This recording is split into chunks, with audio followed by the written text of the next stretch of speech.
Screen share हुआ? Screen देख पा रहे हैं सब? Can you please confirm? आप जस्ट चैट बॉक्स में please yes, can you see the screen? Yes yes you can see, thank you so much. No में आ रहा है, किसी में आ रहा है, किसी में नहीं आ रहा। मेरे हमारे में नहीं आ रहा है, स्क्रीन नहीं आ रहा है। कुछ एक लोगों को आ रहा है, कुछ एक लोगों को नहीं मिल रहा है। ओके, और वीडियो दिख रहा है? वीडियो नहीं आ रहा है। हाँ? स्लाइड करेंगे कंप्यूटर पर, स्लाइड करेंगे ना, स्लाइड क्या स्लाइड? स्लाइड करते हैं मोबाइल पे, जाने दो। हाँ ठीक है, स्टार्ट करूं? हाँ कर दो बेटा, ओके स्टार्ट कर दो। ओके, आज का हमारा टॉपिक है unlock the power of spiritual intelligence.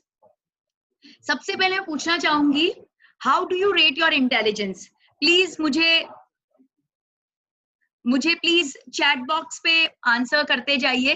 आप अपने इंटेलिजेंस को कैसे रेट करते हैं?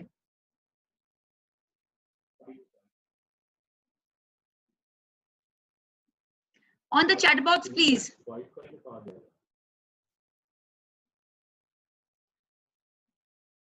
प्रदीप कोचर जी कह रहे हैं very good. So another question, what makes you intelligent? बहुत सारी चीजें हम इंटेलिजेंट बनाती है। मैंने 10th एग्जाम में वेस्ट बंगाल बोर्ड में वेस्ट बंगाल रैंक पाया, that made me intelligent. 12th में I was very sick, but despite that I took my exam and scored well, that made me intelligent. I am handling my kids very well, that is making me intelligent. So what do you think is intelligent? What makes you intelligent? Yes, when you do work at your best, ability to adjust well in any situation. Yes yes yes, बहुत अच्छे answers आ रहे हैं. So I'll take you to what is intelligence. What is intelligence? Intelligence is the use of what you know, your knowledge, in the right way, in the right time, in the right place, with the right intention to get the desired results. Intelligence आपका application of knowledge है, सही समय पे, सही तरीके से, सही जगह पे, सही भाव से, ताकि हम जो चाहते हैं वो हम अचीव कर सके, get our desired results. This is intelligence. हम स्कूल जाते हैं, स्कूल में साल भर पढ़ाई किया हमने, पढ़ाई करके एग्जाम की तैयारियां की, एग्जाम का समय आया, उस स्ट्रेसफुल एनवायरनमेंट में हमने सारे क्वेश्चन के आंसर सॉल्व किए, एंड आंसर सॉल्व करके we got the marks that we wanted. Is this intelligence? Is this intelligence? Please I want answer from you. मैं चाहती हूँ कि आप मुझसे इंटरेक्ट करते रहें. Is this intelligence? Yes, of course, this is intelligence. This is a type of intelligence that is called intellectual intelligence. It is measured by our IQ, intellectual quotient. Fortunately or unfortunately, हमारी जितना भी हमारी जो academic studies अभी है, हमारा जो study curriculum है, it is all based on intellectual intelligence. What is intellectual intelligence all about? It is data driven. हमें बहुत डेटा एक्वायर करना पड़ता है, but now it does not need any special competence, because हम Google करें हमें सारा डेटा, सारी इंफॉर्मेशन मिल जाती है, तो ये हमें कुछ कॉम्पिटिटिव एज नहीं देता. Data is very easily available to us. Rational and logical. Intellectual intelligence uses the logical aspect. हमारा टेक्निकल नो हाउ बढ़ता है. इंटेलेक्चुअल इंटेलिजेंस से we learn the technical stuff better. It uses our left brain thinking and it acknowledges only those things that can be scientifically measured. जो measure नहीं हो सकता, हम उस पर उतना उसको value नहीं करते हैं. So does high IQ guarantee holistic success or happiness? Please, when जब मैं यहाँ पे success की बात कर रही हूँ, तो मैं वो success की बात कर रही हूँ जो हमारे हेल्थ, हमारे रिलेशनशिप, हमारे प्रोफेशनल करियर, हमारे पर्सनल ग्रोथ, एक होलिस्टिकली जो होता है, मैं उस सक्सेस के बाद talking about holistic success. So does high IQ guarantee holistic success to us? Does it guarantee? What is the reason? Why does not guarantee us holistic success? Yeah, you're correct. Most of you said no, it does not guarantee. Why does not guarantee? According to Harvard University research data, success and IQ has zero or negative correlation. It's actually very very shocking. हम जानते हैं कि नहीं उतना guarantee करता, but zero या negative correlation होगा. That's something which was a great finding by Harvard University कि success और IQ का कुछ खास connection नहीं है. तो फिर हमें IQ की जरूरत है क्या? Do we really need IQ now? जब कोई कनेक्शन ही नहीं है सक्सेस एंड आईक्यू का, तो हमें क्या जरूरत है आईक्यू की? Please can you answer me on the chat please. हमें जरूरत है आईक्यू की? Do we really need IQ? Do we really need IQ? We need IQ, but it is only an entry level requirement. It is a threshold competence. उसे सिर्फ जरूरत है एक level पे जाने की. हमने फॉर एग्जांपल मैंने कंप्यूटर इंजीनियरिंग की, तो मुझे कंप्यूटर इंजीनियरिंग का टेक्निकल नो हाउ के लिए मुझे आईक्यू की जरूरत है. I need IQ for that. It is mandatory. Without that technical know-how, without that logical and rational functioning, मैं बहुत सारे काम नहीं कर पाऊंगी. But once that requirement is satisfied, then we need something more, something else. What is that? That is emotional intelligence. What is emotional intelligence? The ability to recognize, understand and respond to the emotions of self as well as others is emotional intelligence. खुद के एवं दूसरों के emotions को, feelings को समझना और appropriately respond करना इमोशनल इंटेलिजेंस है. मैंने कंप्यूटर प्रोग्रामर का एग्जांपल दिया, तो आईक्यू से हमें बहुत अच्छी कंपनी में जॉब मिल गया, लेकिन जब एक बार जॉब मिल गया तब सिर्फ कंप्यूटर प्रोग्रामिंग जानने से मेरा काम हो जाएगा क्या? Will I be able to survive? Will I be able to survive just by doing the computer programming? No, there are lot more other things that are required for me to become successful in my career. I need to do proper stress management. I need to do time management. I need to understand the political environment of my office. I need to become a good team player. I need to be at a good leadership position. I need to understand मेरे अंदर क्या trauma चल रहा है, क्या pressures है, मेरा work life balance कैसा चल रहा है, मेरा हेल्थ कैसे अफेक्टेड हो रहा है. मुझे ये सारी चीजों को समझना होगा. अगर मैं इसको समझ पाऊंगी तो ही मैं आगे बढ़ पाऊंगी. A high IQ separates the star player from an average one. जिसका हाई EQ होता है वो एवरेज प्लेयर से एक स्टार प्लेयर बनने की क्षमता रखता है, क्योंकि जितने भी लोगों को वहां पे जॉब में लिया गया है उन सबका ऑलमोस्ट सेम IQ है. Now amongst the same IQ people, who is going to become better? कौन बेटर होने वाला है वो किससे डिसाइडेड होगा? वो डिसाइडेड होगा from EQ, from emotional intelligence. जिसका इमोशनल इंटेलिजेंस बेटर होगा, he will become a better player. So in the field of computer programming, a highly technical job, top 10% performers are 320% more effective than the average. कहते हैं 10% performers 320% more effective होते हैं average से. और अगर हम top 1% performer की बात लें तो वो और मोर देन 1000% इफेक्टिव होते हैं.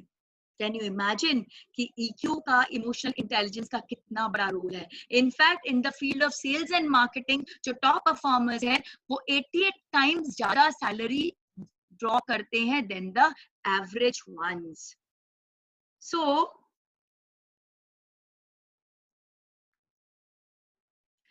does EQ ensure holistic success? Can you answer me? अगर इतना अच्छा परफॉर्मेंस हो रहा है तो EQ क्या हमें होलिस्टिक सक्सेस दे पाएगा? Can EQ ensure holistic success to us? Yeah, lot of you are saying no, and you are correct. But why? Just see here, I've given a figure here. I'm really sorry, lot of you can't see the video. ये YouTube live और Facebook live भी हो रहा है. Facebook live and YouTube live भी हो रहा है. So you can see on that also. I don't know what is the issue here.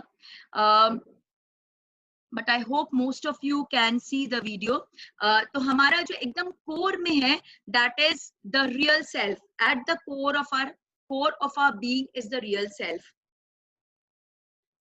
And but हमारे environment में बहुत सारी negativities है. Negativities of stress, of work politics, of work-life balance, health issues. बहुत सारी हमारे environment में negativities होती है. With a good emotional intelligence, हम इस negativity को समझ पाते हैं. We can understand the negativity with a good emotional intelligence. And in order to respond well, what we do in order to respond well, we fake it up. We fake it up. मुझे बहुत stress हो रहा है, but I know that I can't show my stress. So what I will do, I will fake it up. I'll try not to. I'll try to postpone it. I will not address it. I will try to postpone it. We see lot of, हम देखते हैं इतने high profile लोग हैं at the top of their career. Suddenly they just break down. वो नहीं perform कर पा रहे हैं. Suddenly they get suicidal. They attract lot of diseases. We see lot of film stars, lot of people who are in the limelight. They are suffering cancer and lot of deadly diseases. Work-life balance में बहुत सारी problems है, relationship issues है. After a certain time, career also takes a drop. What is the reason of this? Because EQ is not able to answer the why. I'm feeling stressed. I am not able to handle the politics of the organization. I'm able to understand it. मैं इसे recognize कर पा रही हूँ, but मैं इसका reason नहीं समझ पा रही हूँ. मैं इसका reason नहीं समझ पा रही हूँ. And I'm not able to change the emotions also. मैं अपने emotions को भी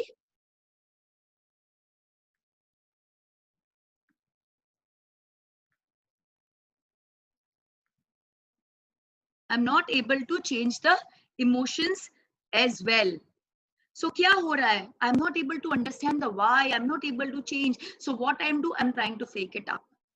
I'm like a diamond, a beautiful diamond, and उसके ऊपर dust लग गया है of negativity. अब मुझे मालूम नहीं मैं उस dust का क्या करूं, but I know dust नहीं लगना चाहिए. अगर dust लगेगा, then I will not be considered good. तो मैं क्या करूंगी? मैं उसके ऊपर एक varnish लगा लूंगी. Varnish of a fake me. But can a fake me continue for long? क्या मैं इस तरह कंटिन्यू कर पाऊंगी अपने pretentious fake self के साथ? Can I continue for long? Can you please answer in chat, please? No, I just can't continue for long. I am doomed to fail. एक level आएगा जिसके बाद मैं perform नहीं कर पाऊंगी. I will be doomed. So here comes spiritual intelligence, which has all these answers. Spiritual intelligence में क्या होता है? हमारा रियल सेल्फ है और उसके ऊपर नेगेटिविटी आ गई है. तो स्पिरिचुअल इंटेलिजेंस क्या करता है? Spiritual intelligence knows the why of the emotion. उसे पता है क्यों ये इमोशन पैदा हो रहे हैं. उसे अपने सेल्फ का आइडिया है. तो क्या करेगा? वो कपड़े से उस डस्ट को पोंछ देगा. वो बार बार it will try to align itself back to its real self. Spiritual intelligence is actually the intelligence of the soul. It allows you to understand the true cause of behavior without judgment and to serve the true needs of others until they themselves learn to meet their own needs. So it is the intelligence of the soul.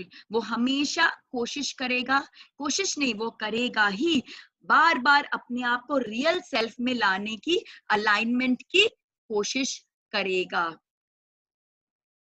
It answers the cause of any emotions and helps to change us accordingly. It sees the original cause and understand This is all about spiritual intelligence. Spiritual intelligence is always in alignment with the real self. It not only recognizes, not only understands, not only responds, but it knows the reason why those emotions are going inside me, and I'm feeling those emotions with others, and it gives up appropriate response towards it. So spiritual intelligence is holistic. IQ deals with the left part of the brain, as you can see in the picture here. EQ right part से deal करता है, और जो social SQ है, spiritual quotient, हमारा spiritual intelligence, it deals with the entire brain. As we can see, these are all building blocks: IQ, then EQ, then SQ. Our complete personality is made up of the spiritual intelligence. Spiritual intelligence makes us our complete personality. So IQ is how we perceive situation. हम situation को कैसे perceive करते हैं. IQ tells us that. EQ is all about how we feel about them, and SQ is what we want to do about those feelings. What we want to do about those feelings. IQ situation को perceive कराता है, EQ हमें बताते हैं कि हम क्यों उसको वैसा फील कर रहे हैं. अगर हम स्ट्रेस्ड आउट फील कर रहे हैं तो हम क्यों फील कर रहे हैं, और SQ हमें बताता है कि उस स्ट्रेस का रियल रीजन क्या है and how I can handle it at the core. To all those people who are not able to see, I can just request if you can log out and log in again. आप फिर से एक बार log out और log in करें तो may be आ जाए, because कुछ लोगों को दिख रहा है और कुछ को नहीं दिख रहा है. दैट मीन्स इशू यहाँ से नहीं है. आप एक बार लॉग आउट लॉग इन करेंगे तो शायद आपका प्रॉब्लम सॉल्व हो सकता है. एंड IQ और EQ क्या है? That is being largely replaced by artificial intelligence. SQ is, but SQ is not. SQ is still under the human territory. SQ cannot be done by artificial intelligence. So this is what that is giving us the real competitive edge today. हमें real competitive edge मिल रहा है हमारे spiritual quotient से.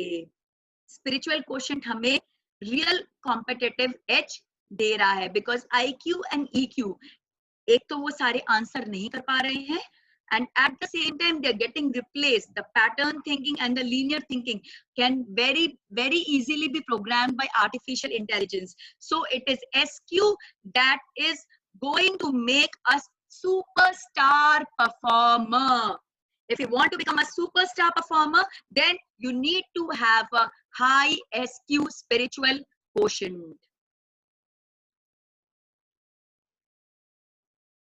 Now, a very important question. हम spirituality से भागते हैं. हम कहते हैं स्पिरिचुअलिटी एक एज के बाद आनी चाहिए. जब हम 60 के होंगे, 70 के होंगे, तब इसके बारे में सोचेंगे. अभी हमारी उम्र नहीं है ये सब की. बट रिसर्च प्रूफ कर रहा है कि यही वो चीज है जो आपको अब एक नया कॉम्पिटिटिव एज देगा ओवर अदर्स, जो आपको स्टार परफॉर्मर बनाएगा. This is something that is the need of the hour now, because now everything is slowly steadily being replaced by artificial intelligence. अब हम ह्यूमन को ये समझना पड़ेगा कि हमारे अंदर ऐसा क्या खास है जो दूसरों में नहीं है, जो सिर्फ मैं कर सकता हूं, कोई मशीन एक दिन आके रिप्लेस नहीं कर सकती. And that is spiritual intelligence. तो हमें एक बात समझनी होगी कि क्या स्पिरिचुअलिटी और रिलीजन सेम है? Are they the same? Is spirituality and religion same? Can you please answer me? Of course not. Of course not. Spirituality is the awareness of the self. Spirituality is nothing but self awareness. अपने को जानना ही spirituality है.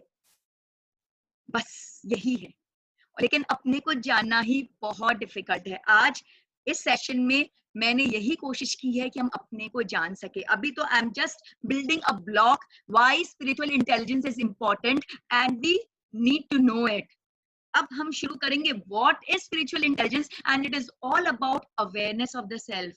And हम समझेंगे कि हम अपने आप को कितना कम जानते हैं। Spirituality is all about awareness of the self, while religion is a code of conduct. It is do's and don'ts. It is set of rules to achieve the spirituality. एक रूल ले डाउन कर दिया गया है हमारे संतों ने, हमारे महात्माओं ने, हमारे आचार्य ने, ताकि हम वो स्पिरिचुअलिटी को प्रॉपरली एक्सपीरियंस कर सके। स्पिरिचुअलिटी फोकस करता है वाई पर, क्यों हमें ये क्यों करना चाहिए। अगर हमें व्रत उपवास करने हैं तो क्यों करना है व्रत उपवास। और रिलीजन फोकस करता है उसके सेट ऑफ रूल्स पे कि भाई कैसे करो, क्या करो, किस तरह का पानी पियो, एकासना करो, blah blah blah, lot of things. It focuses on the how part of it. A highly spiritual person may not be religious, and similarly a highly religious person may not be spiritual. But according to me, this is my personal feeling, अगर हम spirituality और religion को अगर combine करते हैं, which we are going to see later on in today's session, we can help raise our consciousness faster and better. Because दोनों combination में spirituality ज्ञान है, वो हमें अवेयरनेस दे रही है, हमें बता रही है। और रिलीजन हमारे गुरुओं ने, संतों ने, हमारे आचार्य ने, सबने बहुत मेहनत करके जो वेद और शास्त्र से सारा ज्ञान लेके एक कोड ऑफ कंडक्ट बनाया। हाँ, प्रॉब्लम ये है कि जैसे जैसे समय पास हुआ, जनरेशन आफ्टर जनरेशन, ये डूज एंड डोंट्स, ये रूल्स पास ऑन होते गए, उसमें बहुत मिलावट आती गई। Because at every step people put in their own perception to it, which was true to them but which not be true to us. So हमें वो intelligently समझना है कि वो हमें कितना बेनिफिट कर रहा है। हमें उसके रिलीजन के जो ट्रू सेंस है उसको लेना है। But religion in true sense and spirituality when combined, it raises our चेतना, हमारी चेतना को बहुत ऊपर तक लेके जाता है। So now let us come to the main part of our session. अभी तक तो it was just an awareness कि हमें spiritual intelligence की क्यों आवश्यकता है, and it is not just for somebody who is 60 or 70. It is equally important for a student, for a person who has just joined a job, for someone who is doing a business, और एक housewife है जिससे अपने परिवार को अच्छे से संभालना है, तो वो अच्छे से संभाल सके। तो if she is highly spiritually intelligent, वो ज्यादा बेटर अपने रोल को कर पाएंगे। और अगर कोई वर्किंग वुमेन है, then for them spiritual intelligence becomes something which is a must. वो उसके बिना सर्वाइव ही नहीं कर सकते, बिकॉज इतने वर्क लाइफ बैलेंस के चैलेंजेस को फेस करना पॉसिबल नहीं है। You need to have that quality in you. So what is the quality of a high spiritual intelligent person? Most important, and I'll say this is the only one, self-awareness. Who am I? Can you help me with that? Who you are? अगर मैं पूछूं आप कौन है, आप कौन है, आप कौन है? Who you are? Am I this body? What you're seeing? Yes, I am this body, but this body that you can see is a very weak body. Beyond this, I've got 4 other bodies. 5 शरीर का की मैं बनी हूँ। सबसे अंदर मेरा ये अन्नमय कोश है जो आपको दिख रहा है, फिर प्राणमय कोश जिसमें 72,000 नाड़ियों में प्राण का संचार होता है जो हमें जीवनी शक्ति देता है। उसके ऊपर आता है मनोमय कोश जो हमारे थॉट्स एंड इमोशन का सृजन करता है। आज हम मनोमय कोश के बारे में काफी डिस्कस करने वाले हैं। फिर आता है ज्ञानमय कोश जहां पर ब्रह्मांड का ज्ञान है, और फिर आता है आनंदमय कोश जो सच्चित आनंद की अवस्था में हमें लेके जाता है। और हमारे इस जीवन की जर्नी अन्नमय कोश से आनंदमय कोश तक पहुंचने की है। लेकिन अगर मैं पूछूं क्या आप ये 5 शरीर, ये तो शरीर में हूं नहीं, ये तो शरीर में हूं ही नहीं, बट क्या मैं ये 5 शरीर हूं? नहीं, मैं ये 5 शरीर भी नहीं हूं, मैं ये 5 शरीर भी नहीं हूं। I am something beyond it, which Neha ji, Lalit ji and Swati ji, they have very well answered. I am not this body, I am a soul. मैं एक शुद्ध आत्मा हूँ, मैं और कुछ नहीं हूँ, मैं एक आत्मा हूँ। And this is the awareness that we want. जिस दिन we move from our body consciousness to soul consciousness, उस दिन सारी प्रॉब्लम हमारी सॉल्व हो जाती है। Spiritual intelligence is all about this. How faster and better you can move from body consciousness to soul consciousness. हमें शरीर बोध से आत्म बोध की तरफ बढ़ना है। This is what is the requirement. क्यों? क्योंकि हमारी जितनी भी प्रॉब्लम इस दुनिया की है वो शरीर बोध की है। अगर मुझे किसी के साथ अच्छा नहीं लग रहा है तो भी शरीर बोध है। अगर मुझे स्ट्रेस हो रहा है तो वो भी शरीर बोध है।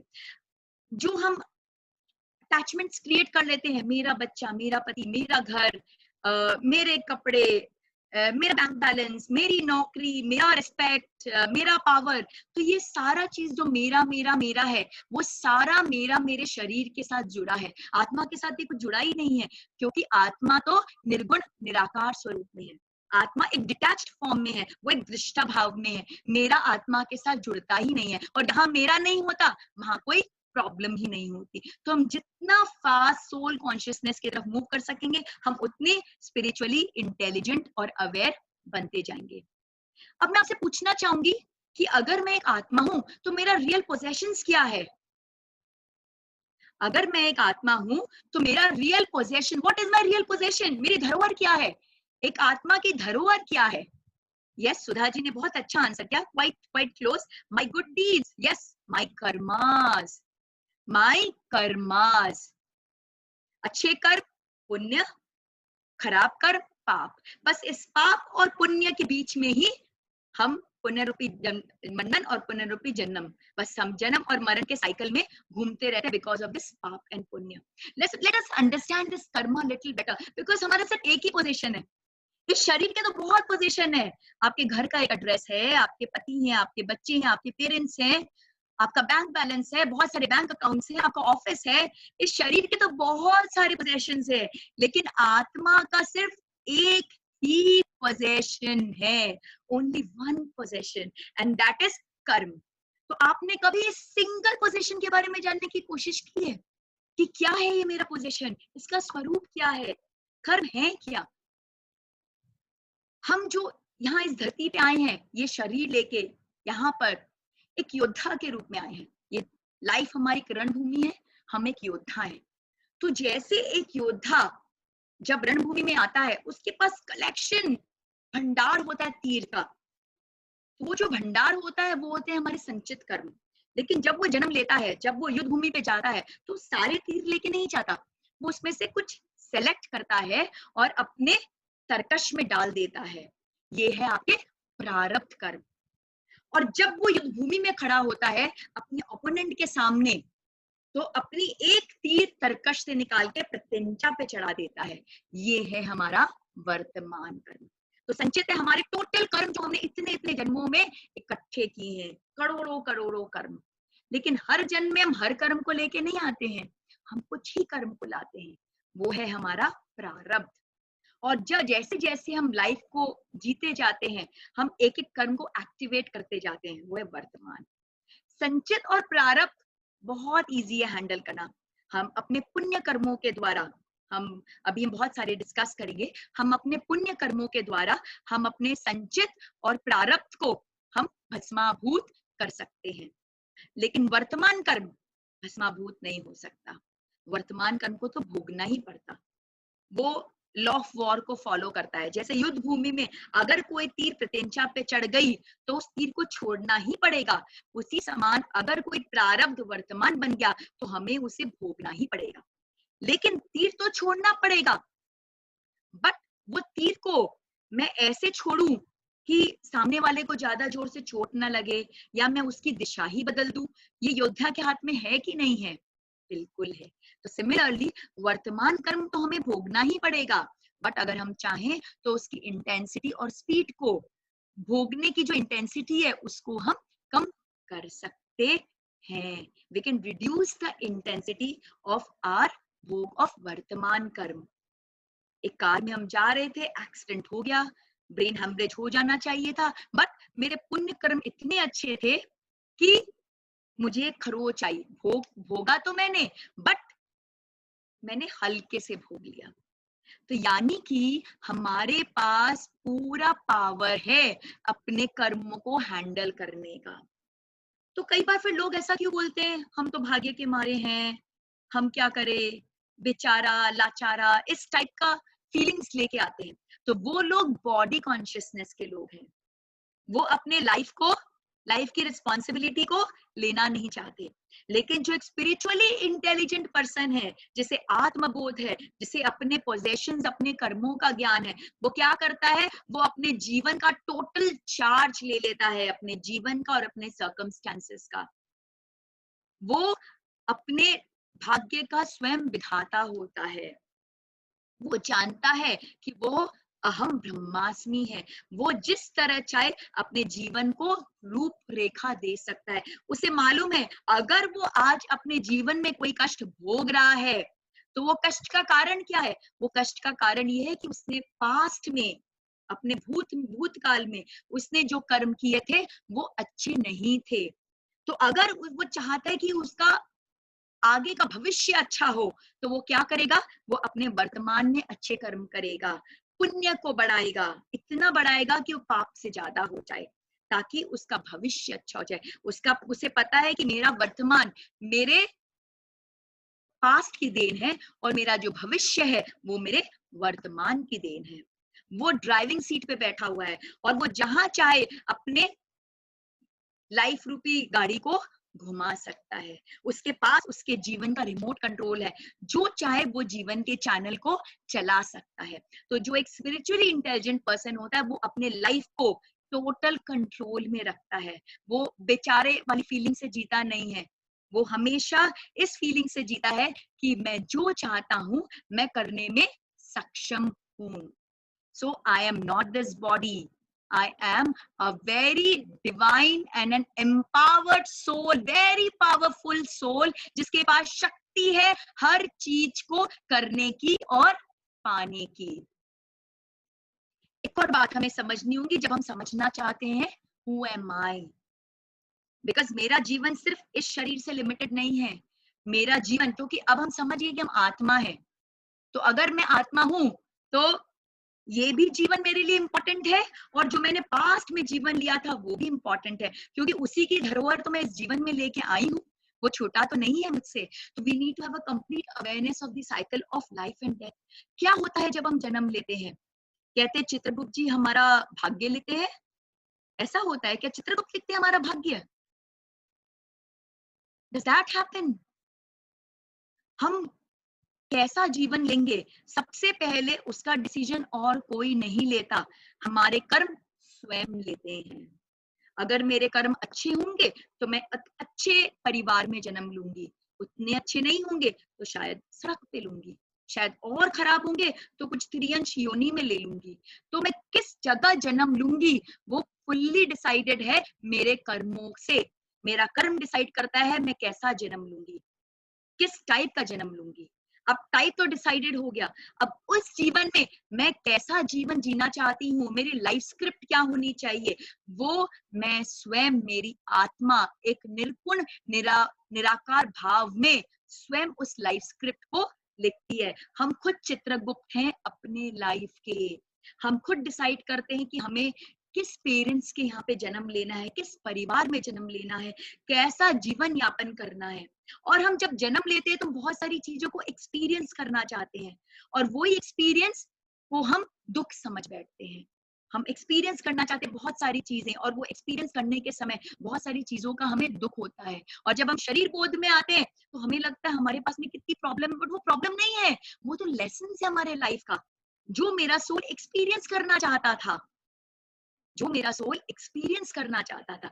बट जैसे ही वो सोल ने ये शरीर धारण की और बॉडी कॉन्शियसनेस एक्टिवेट हो गया, वो सोल भूल गया कि एक्सपीरियंस तो मेरे ही लिखे हुए हैं, मैं ही करना चाहता था उस एक्सपीरियंस। बट अभी मैं हाहाकार मचा रहा हूं कि मेरे साथ ही इतनी प्रॉब्लम्स क्यों, मैं क्या करूं अपनी प्रॉब्लम्स का। बट ये प्रॉब्लम्स तो मेरा खुद का क्रिएशन है, because I wanted to experience it. जो जितना ज्यादा सोल कॉन्शियसनेस के करीब होता है और बॉडी कॉन्शियसनेस से दूर होता है, उसे इस बात का ज्ञान होता है।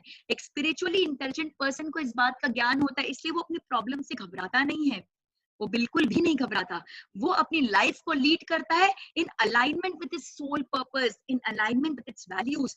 वो जिस लाइफ स्क्रिप्ट को जीने के लिए आया उसको भरपूर जीता है। उसमें थोड़े उतार भी आते हैं, थोड़े चढ़ाव भी आते हैं, उसे मालूम होता है कि उतार जो आया है मुझे और सशक्त बनाने के लिए आया है, मुझे वो एक्सपीरियंसेस देने के लिए आया है,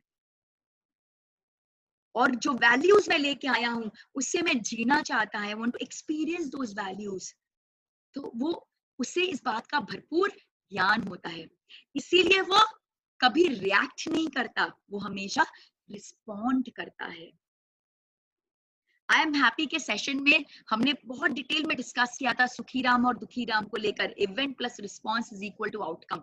जो सुखी राम था उसका आउटकम क्या था, उसे दूध के कैन में डाला गया लेकिन वो दूध का मक्खन बना के जीवित रह गया, उसका रिस्पॉन्स, उसका आउटकम था जीवित हो जाना। और दुखी राम का क्या था, वो ब्लेम गेम में रहकर डूब के मर गया और उसका आउटकम था दुखी होना। तो जो दुखी राम था वो किस में था, वो था बॉडी कॉन्शियसनेस में। जो लोग बॉडी कॉन्शियसनेस में होते हैं वो हमेशा एक ब्लेम गेम में लगे रहते हैं, मेरे साथ ही क्यों, ऐसा क्यों, वैसा क्यों, उसकी थाली में घी ज्यादा कैसे है, उसकी साड़ी मेरे साड़ी से सफेद कैसे है, why grass is greener on the other side, वो हमेशा उसी चीज में लगा रहता है। और जो सोल कॉन्शियसनेस वाले लोग होते हैं, स्पिरिचुअली इंटेलिजेंट लोग होते हैं, वो सारे सुखी राम होते हैं। वो जानते हैं कि ये मेरा जीवन है, इसकी लाइफ स्क्रिप्ट मैंने ही लिखी है और इस सारे इवेंट्स को मैं खुद एक्सपीरियंस करने के लिए आया हूँ, यही तो पर्पस था मेरे लाइफ का, ये जीवन को लेने का। So let me do it at its best, मुझे बेस्ट तरीके से इसे हैंडल करना है, लेट मी एंजॉय इट। और वो अपने जो लोएस्ट मोमेंट्स इन लाइफ होती है उसको भी भरपूर जीते हैं, उसको भी अच्छे से हैंडल करते हैं, एक ड्राइविंग सीट में बैठकर जहां चाहे अपनी लाइफ रूपी गाड़ी को घुमाते जाते हैं। They respond, they don't react, and वो एक कंप्लीट डिटैचमेंट के साथ काम करते हैं। क्योंकि जब हम आत्मबोध की स्थिति में होते हैं तो हमारे अंदर दृष्टा भाव होता है, हमें मालूम है कि जिस तरह से हम रोज कपड़े बदल रहे हैं उसी तरह से हमारी आत्मा शरीर बदल रही है। आज ये सोनल जैन जायसवाल की का शरीर धारण की है, पता नहीं कल किसका धारण करेगी और कल किसका धारण कर चुकी है। तो ये तो चलते जाना है, तो मुझे इस सोनल जैन जायसवाल के अंदर में लिप्त होकर क्यों मैं अपने इस जीवन को बेकार कर दूं।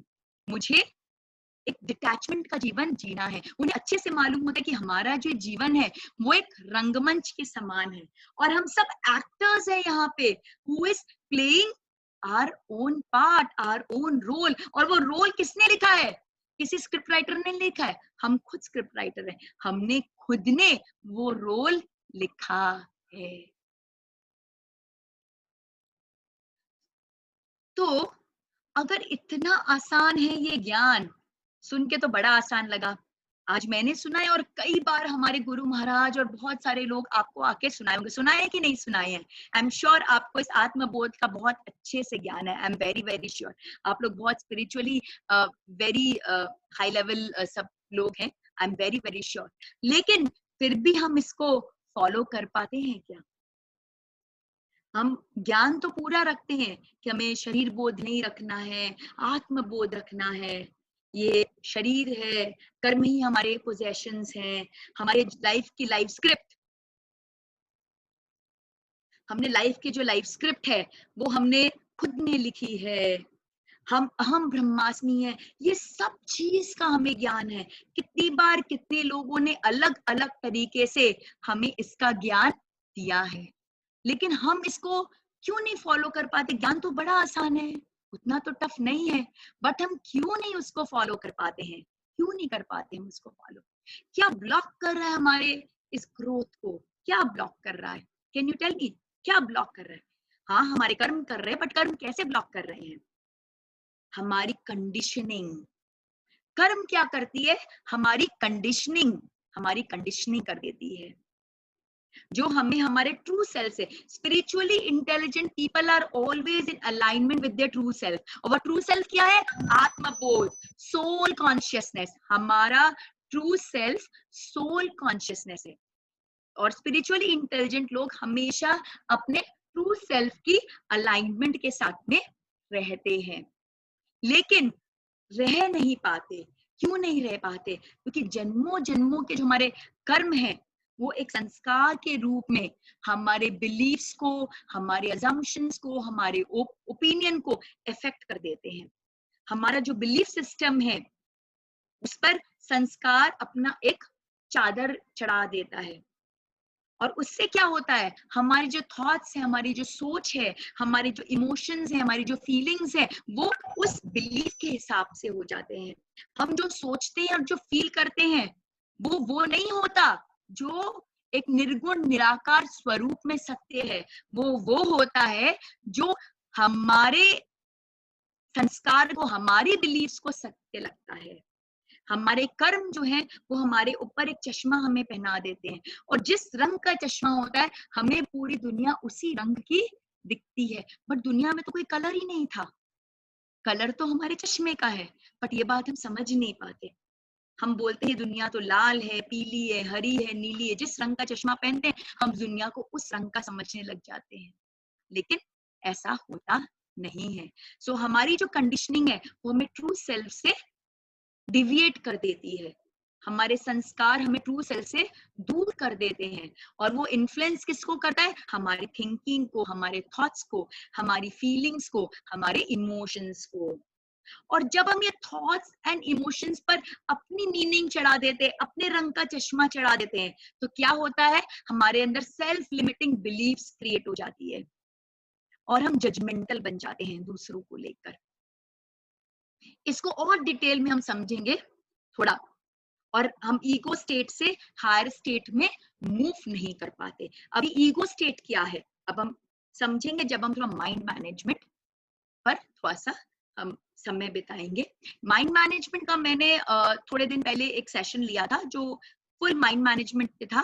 आज मैं उसका एक थोड़ा सा पोर्शन कवर करना चाहूंगी ताकि हम अपने थॉट्स एंड इमोशंस को कैसे मैनेज कर सके अपने सोल कॉन्शियसनेस के तरफ से। मैं उस एंगल से करना चाहूंगी, बट मैं चाहूंगी अगर आप चाहें तो आप उसे डिटेल में देख सकते हैं, तो आपको और क्लैरिटी आएगी कि हमारा माइंड कैसे फंक्शन करता है। So managing thoughts and emotion through our mind management.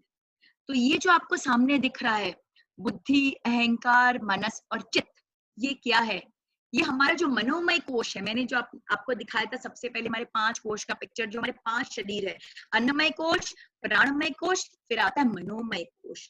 तो मनोमय कोश का 4 डिमेंशन है, बुद्धि, अहंकार, मनस और चित्त। तो बुद्धि क्या है, बुद्धि है हमारा इंटेलेक्ट, हमारा लॉजिकल माइंड। बुद्धि इज ऑल अबाउट लॉजिक। बुद्धि क्या करता है, बुद्धि हमेशा तर्क करता है। बुद्धि चाकू के समान है जिसका स्वभाव है हर चीज को डाइसेक्ट करना, चीरफाड़ करना, उसको और डिटेल में जानने की कोशिश करना, लॉजिकल रैशनल थिंकिंग करना। जो आईक्यू हमने सबसे पहले डिस्कस किया था, intellectual intelligence, it is all about बुद्धि। इस इंसान का आईक्यू बहुत ज्यादा होता है, जो बहुत ज्यादा तर्क करता है, वो अपने बुद्धि के काफी हद तक अधीन रहता है। तो बुद्धि जो है वो एक चाकू समान है जो हर चीज को डाइसेक्ट करने की कोशिश करती है, उसको और डिटेल में जानने की कोशिश करती है, अपने लॉजिक को लगाती है। फिर आता है हमारा अहंकार। अहंकार क्या है, अहंकार है अटैचमेंट, अहंकार है एसोसिएशन, अहंकार है हमारा ईगो, मी, माई सेल्फ। ये मेरा घर, ये मेरा बच्चा, ये मेरे पति, ये मेरा बैंक बैलेंस, मेरा मेरा मेरा, ये मेरा परिवार, ये मेरा समाज, ये मेरा धर्म, ये मेरा कंट्री। ये सब चीज जिससे हम अपना एसोसिएशन क्रिएट करते हैं वो सब हमारे ईगो में आ जाता है, हमारा अहंकार बन जाता है। और अहंकार आता कहाँ से, ये जो हमने अभी तक जितना जीवन लिया, वो पूरे जीवन में हमने जितने एसोसिएशंस क्रिएट किए उससे आया। हम माँ के गर्भ में थे तो गर्भ में जो हमारा समय बीता वहां पे हमने बहुत सारे एसोसिएशंस क्रिएट किए, उससे आया। और इसके पहले हमने जितने जन्म ले लिए हैं उससे भी हमारे अंदर वो अहंकार आया है। तो ये अहंकार क्या करता है, ये अहंकार बुद्धि को गाइड करता है। बुद्धि को सारी गाइडेंस अहंकार से मिलती है। अहंकार बुद्धि की कंडीशनिंग करता है। अगर बुद्धि को मैं चाकू बोलूंगी तो अहंकार हाथ है। अब एक चाकू कैसे चलेगी वो हाथ डिसाइड करता है। अगर चाकू हमने किसी सर्जन के हाथ में दे दी तो वो क्या करेगा, वो जीवनी शक्ति देगा। अगर हमने ये चाकू किसी डकैत के हाथ में दे दी तो क्या करेगा, किसी का खून कर देगा।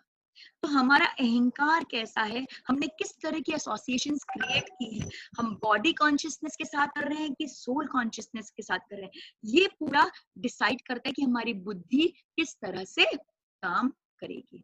फिर आता है हमारा मनस। मनस माने हमारी मेमोरी। तो मेमोरी हमारे पूरे मनोमय कोश में है और हमारे पूरे शरीर में है। हमारे एक सेल, एक एक जीन्स, एक एक डीएनए में हमारी ये मेमोरी व्याप्त है। और फिर आता है चित्त। चित्त क्या है? चित्त बहुत इंपॉर्टेंट है, हम इसको टच ही नहीं कर पाते और हमारा उद्देश्य इसी को टच करना है। चित्त इज प्योर इंटेलिजेंस। जो हम स्पिरिचुअल इंटेलिजेंस की बात कर रहे हैं वो ये चित्त ही है।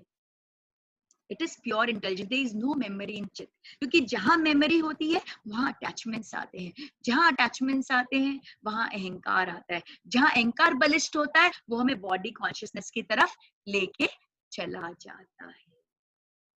तो ये थे हमारे मन के डायमेंशंस। इसको और डिटेल में आप यूट्यूब के वीडियो में देख सकते हैं। अब मैं मूव करूंगी हमारे कॉन्शियस माइंड और सबकॉन्शियस माइंड। हमारा जो माइंड है वो दो भाग में, एक चेतन मन जो कि 10% है, एक अचेतन मन जो कि 90% है। चेतन मन जो है वो बहुत पावरफुल है तो सिर्फ 10%, बट बहुत बहुत बहुत पावरफुल है। यही वो मन है जो ड्राइविंग सीट पे है। ये सारी इंफॉर्मेशंस कलेक्ट करता है और बुद्धि और अहंकार के सहयोग से वो उसकी प्रोसेसिंग करता है। प्रोसेसिंग करके जो आउटपुट निकलती है वो हमारे सबकॉन्शियस माइंड में डाल देता है। तो चेतन मन, कॉन्शियस माइंड को अगर मैं मास्टर बोलूंगी, बॉस बोलूंगी, तो सबकॉन्शियस माइंड क्या है? स्लेव है, सर्वेंट है। वो कॉन्शियस माइंड का सर्वेंट है।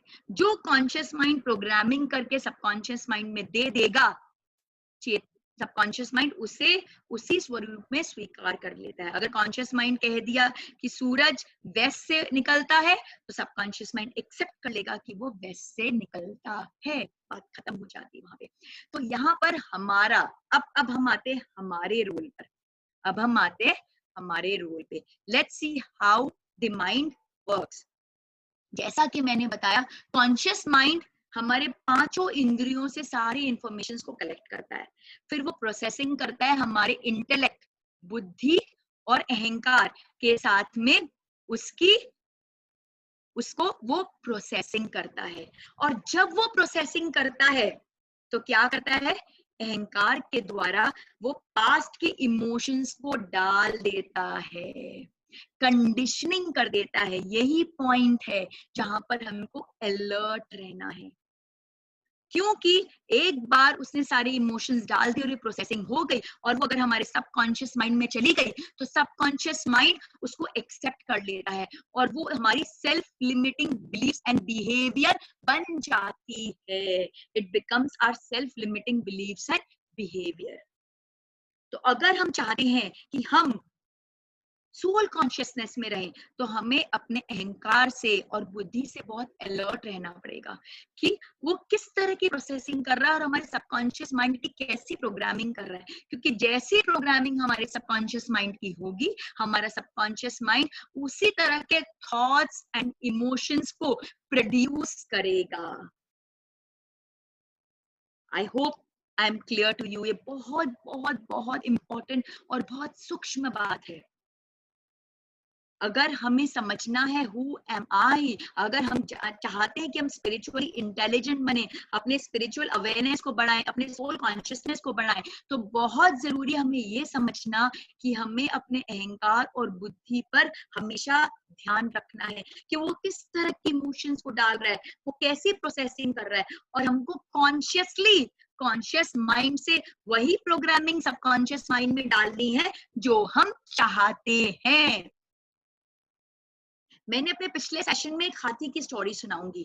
मुझे बहुत इच्छा हो रही है उसे रिपीट करने की, ताकि आपको एक कॉन्शियस माइंड और सबकॉन्शियस माइंड और बेटर से समझ में आए। एक हाथी होता है छोटा सा, उसे एक पतली सी रस्सी से एक पेड़ के इर्द गिर्द बांध दिया जाता है। तब हाथी छोटा होता है, रस्सी स्ट्रांग होती है, वो हाथी बहुत तोड़ने की कोशिश करता है बट वो तोड़ नहीं पाता। लेकिन थोड़ी देर बाद क्या होता है? थोड़ी समय बाद हाथी बड़ा होता जाता है लेकिन हाथी के अहंकार ने, हाथी की बुद्धि ने कॉन्शियस माइंड के साथ ये प्रोग्रामिंग कर ली है कि ये रस्सी स्ट्रांग है, मैं कमजोर हूं, और उसके सबकॉन्शियस माइंड के अंदर इस बात को डाल दिया है कि मैं कमजोर हूं, कमजोर हूं, कमजोर हूं, ये रस्सी मुझसे ताकतवर है, ताकतवर है, ताकतवर है, मैं इस रस्सी को नहीं तोड़ सकता, पीरियड, फुल स्टॉप। थोड़े दिन बाद समझ, वो हाथी बड़ा हो गया। हाथी जैसे ही बड़ा हो गया, क्या हुआ, क्या हुआ, वो रस्सी तो कमजोर हो गई। अब वो हाथी तोड़ना क्या, जरा सा हिलेगा भी ना तो रस्सी के उसके साथ जो पेड़ जिससे बंधा, पेड़ भी उखड़ जाएगा। बट वो हाथी कभी उस रस्सी को तोड़ने की कोशिश नहीं करता। क्यों नहीं करता? क्योंकि उसके अंदर वो सेल्फ लिमिटिंग बिलीफ डल गई है उसके सबकॉन्शियस माइंड में कि वो रस्सी कम ताकतवर है और मैं कमजोर हूं। तो हमारे साथ भी जीवन में यही होता है, हमने अपने माइंड को कंडीशन कर लिया है बहुत सारी चीजों के लिए, और यही कंडीशनिंग के कारण हम प्रॉपरली नहीं काम कर पाते हैं। अगर हम अपनी कंडीशनिंग पर फोकस करें और इसके रूट कॉज पर जाएं, अपने सोल कॉन्शियसनेस के अंदर आकर अगर हम इसके रूट कॉज में जाएं और इसको चेंज करने की कोशिश करें, तो हम चेंज कर सकते हैं। तो हम चेंज कर सकते हैं। चेंज करने के भी तरीके थ्रू एफर्मेशंस, विजुअलाइजेशन, बट अभी हमारे पास उतना समय है नहीं बिकॉज सेशन अपना स्पिरिचुअल इंटेलिजेंस पर है। आप चाहें तो माइंड पावर का वो सेशन देखकर आप और समझ सकते हैं कि किस तरह से हम अपने माइंड को और बेटर तरीके से कंडीशन कर सकते हैं। बट यहाँ पे माइंड पावर मुझे आपको दिखाने का पर्पस ये था कि आप ये समझिए कि हमारी कंडीशनिंग हमने खुद ने की है। They are all limiting our growth. We need to take care of them, we need to just break them and we need to get back to our true self. अब ये हुई माइंड की बात जो हमारे थॉट्स एंड इमोशंस को create करता है। बट हमारी जो इमोशंस है, हमारे जो कर्म है, वो है कहाँ पे? कहाँ पे आत्मा कर्मों को लेके आती है? वो स्टोर होते हैं, वो स्टोर होते हैं हमारे सूक्ष्म शरीरों में। तो सबसे पहले हम समझना चाहेंगे कि हमारा जो दूसरा शरीर था प्राणमय कोश, उसमें 72,000 नाड़ियां थी, और ये 72,000 नाड़ियां जो थी, इसमें 3 नाड़ी प्रमुख थी। ईड़ा जो लाल में आपको दिख रही है, पिंगला जो ब्लू में दिख रही है, और सुषुम्ना जो हमारे बीच में जा रही है। और आप देख पा रहे हैं कि ये नाड़ी इंटरसेक्ट कर रही है एट डिफरेंट पॉइंट, 7 पॉइंट पे इंटरसेक्ट कर रही है, और जो इंटरसेक्टिंग पॉइंट है वो है हमारे चक्र। ऐसे तो हमारे शरीर में almost 113 to be more precise chakra हैं, लेकिन वो 113 चक्र में ये 7 चक्र प्रमुख चक्र हैं। और ये चक्र करते क्या है? ये चक्र का फोटो आपके सामने, ये चक्र करते क्या है? ये चक्र कमल के फूल के समान है, और ये चक्र का काम है ब्रह्मांड की एनर्जी को टैप करना। हमारे अंदर जितनी भी एनर्जी, कहते हैं कि 10% एनर्जी मिलती है हमें खाके, 20% एनर्जी मिलती है हमारे नासिका के थ्रू, और बाकी 70% एनर्जी हमें मिलती है हमारे चक्रों के द्वारा। लेकिन हमें 70% एनर्जी को यूज ही नहीं कर पाते, हमें 70% एनर्जी को यूज ही नहीं कर पाते, क्योंकि ये चक्र हमारे क्या हो गए? ब्लॉक्ड है। क्यों ब्लॉक्ड है? क्योंकि यहाँ पे हमारे कर्म स्टोर्ड हैं।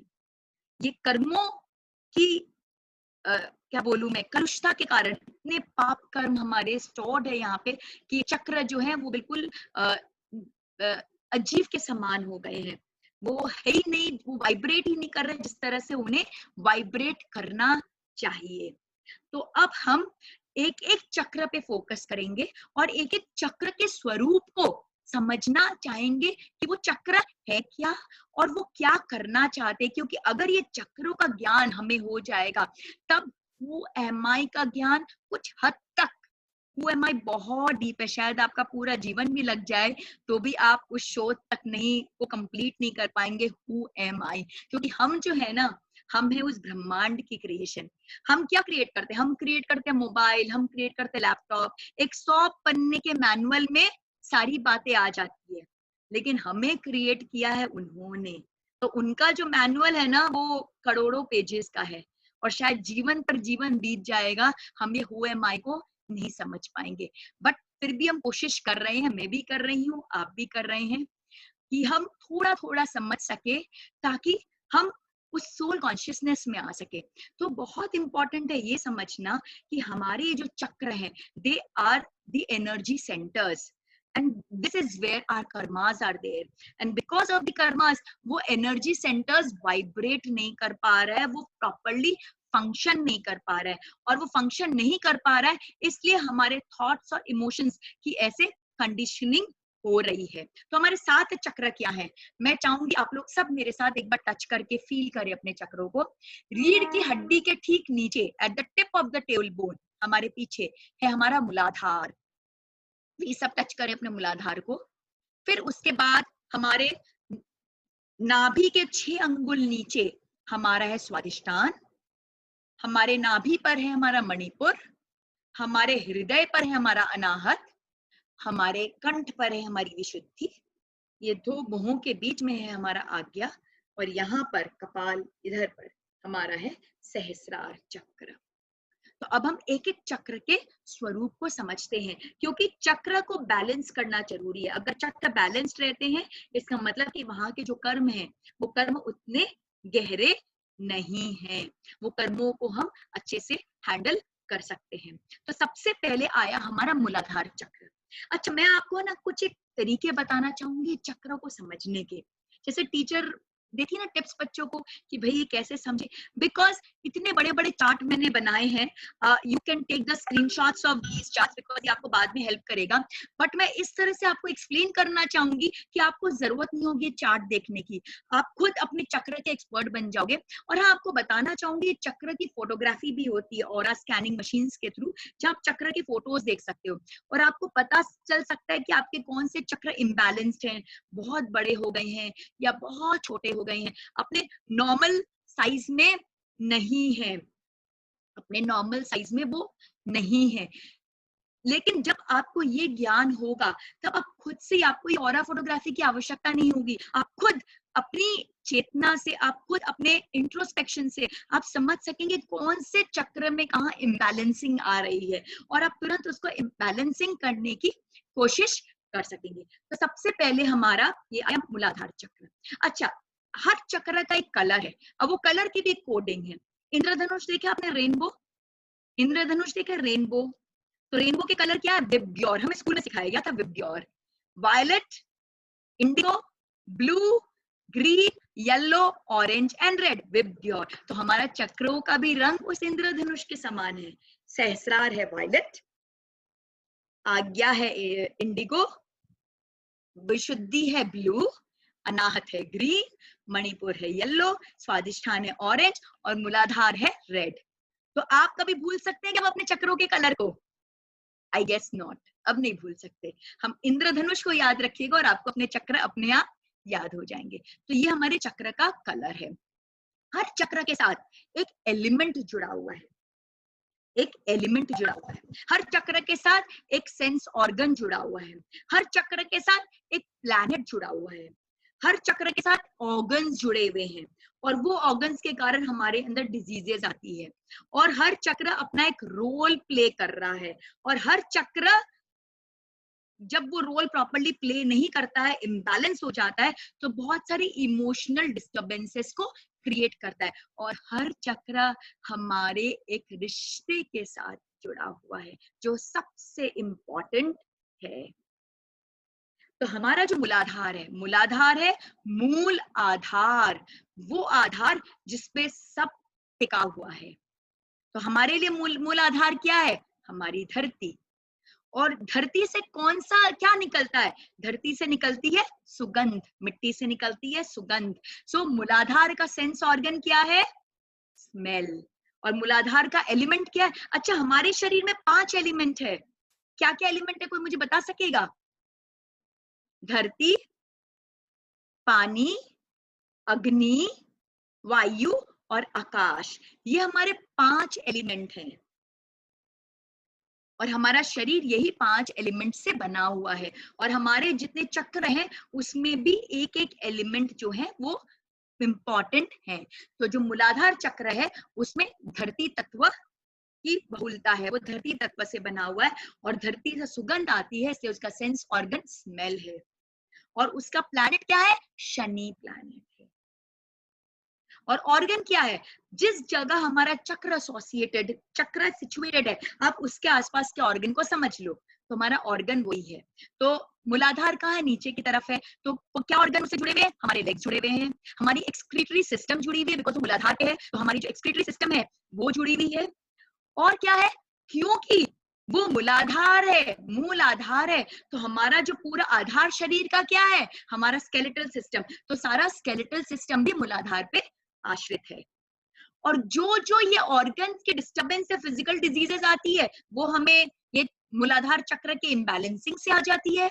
जैसे कि अगर स्केलेटल सिस्टम में डिस्टर्बेंस हो तो हमें बोन रिलेटेड प्रॉब्लम हो जाती है, एक्सक्रीटरी सिस्टम में प्रॉब्लम हो तो हमको बाउल प्रॉब्लम्स हो जाते हैं, कॉन्स्टिपेशन प्रॉब्लम हो जाते हैं, डायरिया हो जाता है। तो इस तरह से हमारा जो ऑर्गन है, हमारी डिजीज है, वो सब हमारे चक्र के लोकेशन से रिलेटेड है।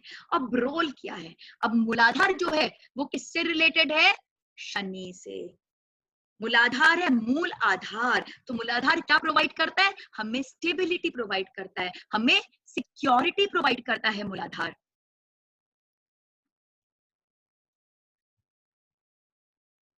वो क्योंकि मूलाधार हमारे लेग से जुड़ा हुआ है, शनि से जुड़ा हुआ है। शनि क्या करता है? शनि काम कराता है, शनि मेहनत कराता है, तो हम फिजिकली काफी एक्टिव रहते हैं, पर्पसफुल रहते हैं। एंड बिकॉज हमारा एलिमेंट अर्थ है, तो वो जो जिसका मूलाधार एकदम बैलेंस्ड होता है, बैलेंसिंग मींस ना बहुत बड़ा होना ना बहुत छोटा होना, राइट साइज में होना। जिसका मूलाधार बैलेंस्ड है वो इन ट्यून विथ नेचर होता है, वो जेनरस होता है।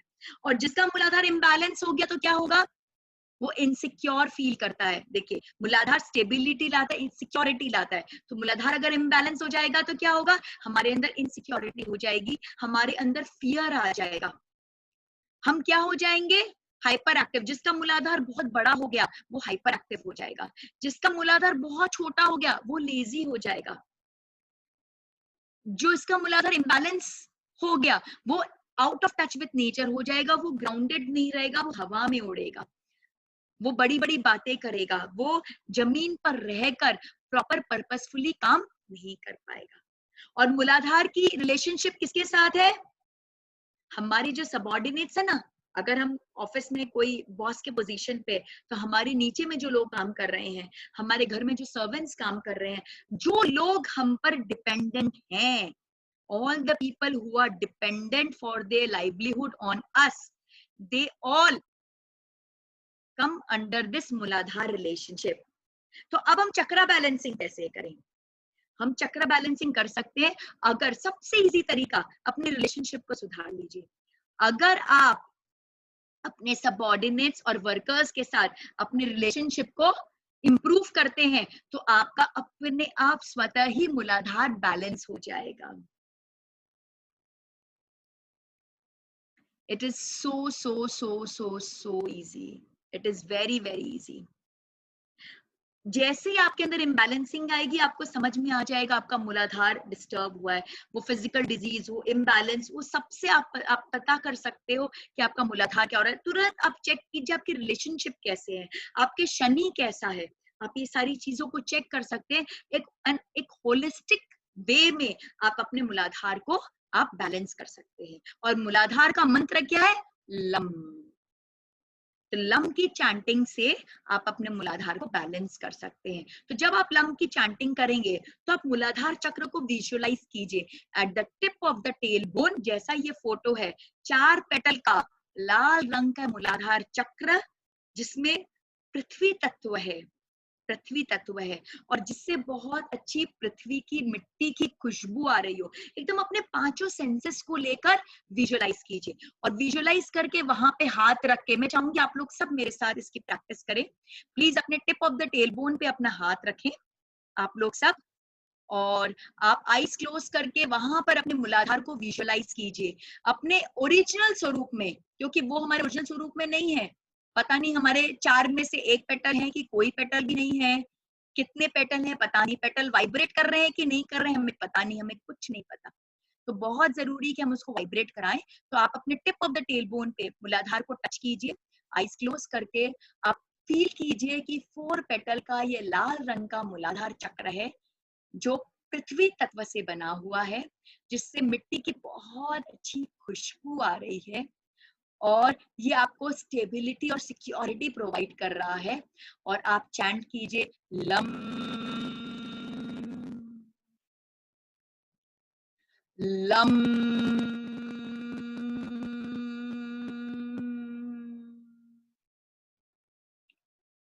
लम।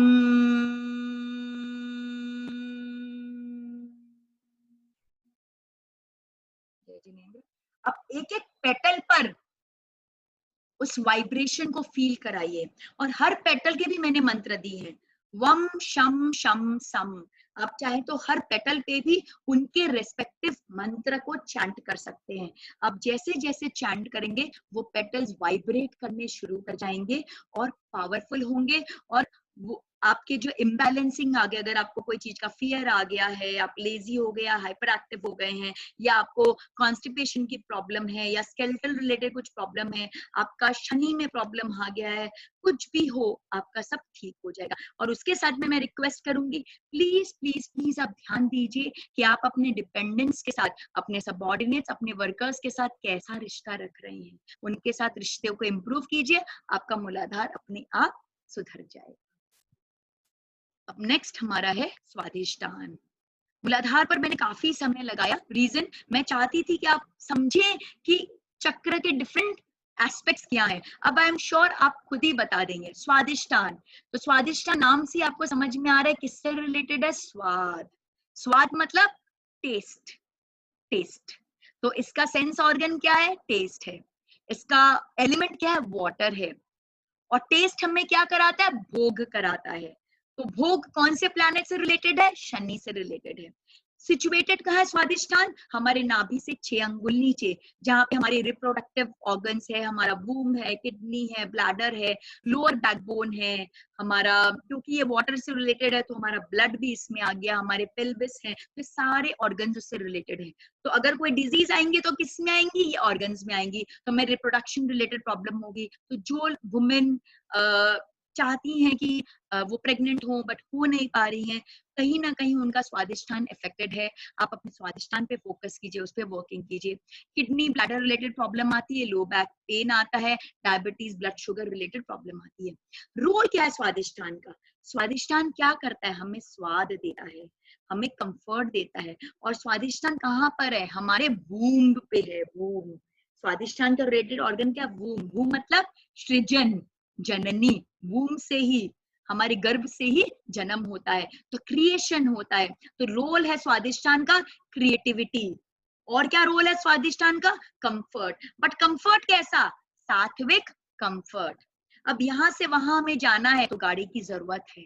मुझे आपके साथ वेबिनार करना है तो लैपटॉप लगेगा ही, वाईफाई कनेक्शन लगेगा ही। सो दीज आर ऑल सात्विक भोग, जिसके साथ मेरा कोई अटैचमेंट नहीं है, बस उसको यूज करने के लिए मैं यूज कर रही हूँ। तो जब स्वादिष्टान अपने बैलेंस फॉर्म में होता है तो वो हमें मटेरियल कंफर्ट देता है, बट वो सात्विक होता है। उसके साथ हम अटैचमेंट्स क्रिएट नहीं करते, बस हम इसे यूज करने के लिए यूज करते हैं, उसके साथ कुछ कनेक्शन नहीं स्टैब्लिश करते हैं।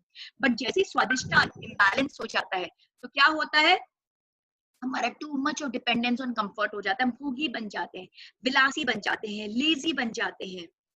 और अगर हमारा स्वादिष्टान संकुचित हो गया तो हमारे अंदर बहुत गिल्ट आ जाता है, हम भोग नहीं कर पाते। एक तरफ हम, अगर स्वादिष्टान बहुत बढ़ गया, देखिए इम्बैलेंसिंग बढ़ के भी होती है, कम होके भी होती है, तो आपको दोनों एंगल से देखना होगा। अगर बढ़ गया तो क्या होगा? वो हमें बहुत विलासी बना देगा, भोगी बना देगा, हमारा बहुत अटैचमेंट्स क्रिएट कर देगा, हमारा जीवन उसके बिना चल ही नहीं सकेगा।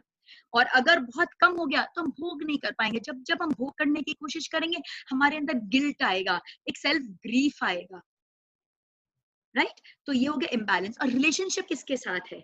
शुक्र। शुक्र का रिलेशनशिप किसके साथ है? हमारे स्पाउस के साथ में। तो अगर हम अपने स्पाउस के साथ में, अपने पति पत्नी का अगर जो रिश्ता है, उस रिलेशनशिप को अगर हम इम्प्रूव करते हैं तो शुक्र स्वतः ही, हमारा स्वादिष्टान स्वतः ही इम्प्रूव कर जाता है। और स्वादिष्टान का कलर क्या है? ऑरेंज, विद ग्योर का कलर रेड ऑरेंज। तो हम फिर से स्वादिष्टान पे फोकस करेंगे। हमारा स्वादिष्टान नाभि के 6 अंगुल नीचे, 6 पेटल का ये लोटस है, जिसका जो ऑरेंज कलर का है, जिसका मेन एलिमेंट वाटर है, और जहाँ पे हम स्वाद ले सकते हैं। तो आप स्वाद लीजिएगा पानी का वहां पर, क्योंकि वो पानी से भरा है, आपको पानी का स्वाद आ रहा है, और ये हमें क्रिएटिविटी और ये हमें कंफर्ट प्रोवाइड कर रहा है उस तरह की फीलिंग और इमोशंस के साथ में।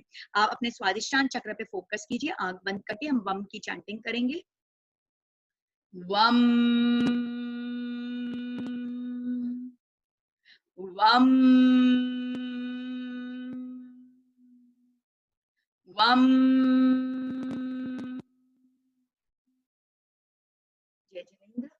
हर पेटल के भी मैंने मंत्र दिए हैं यहाँ पे चार्ट में, आप चाहे तो एक एक पेटल के वो मंत्रों का भी उच्चारण कर सकते हैं। उस पेटल को ध्यान करके आपका स्वादिष्टान और बेटर होता जाएगा।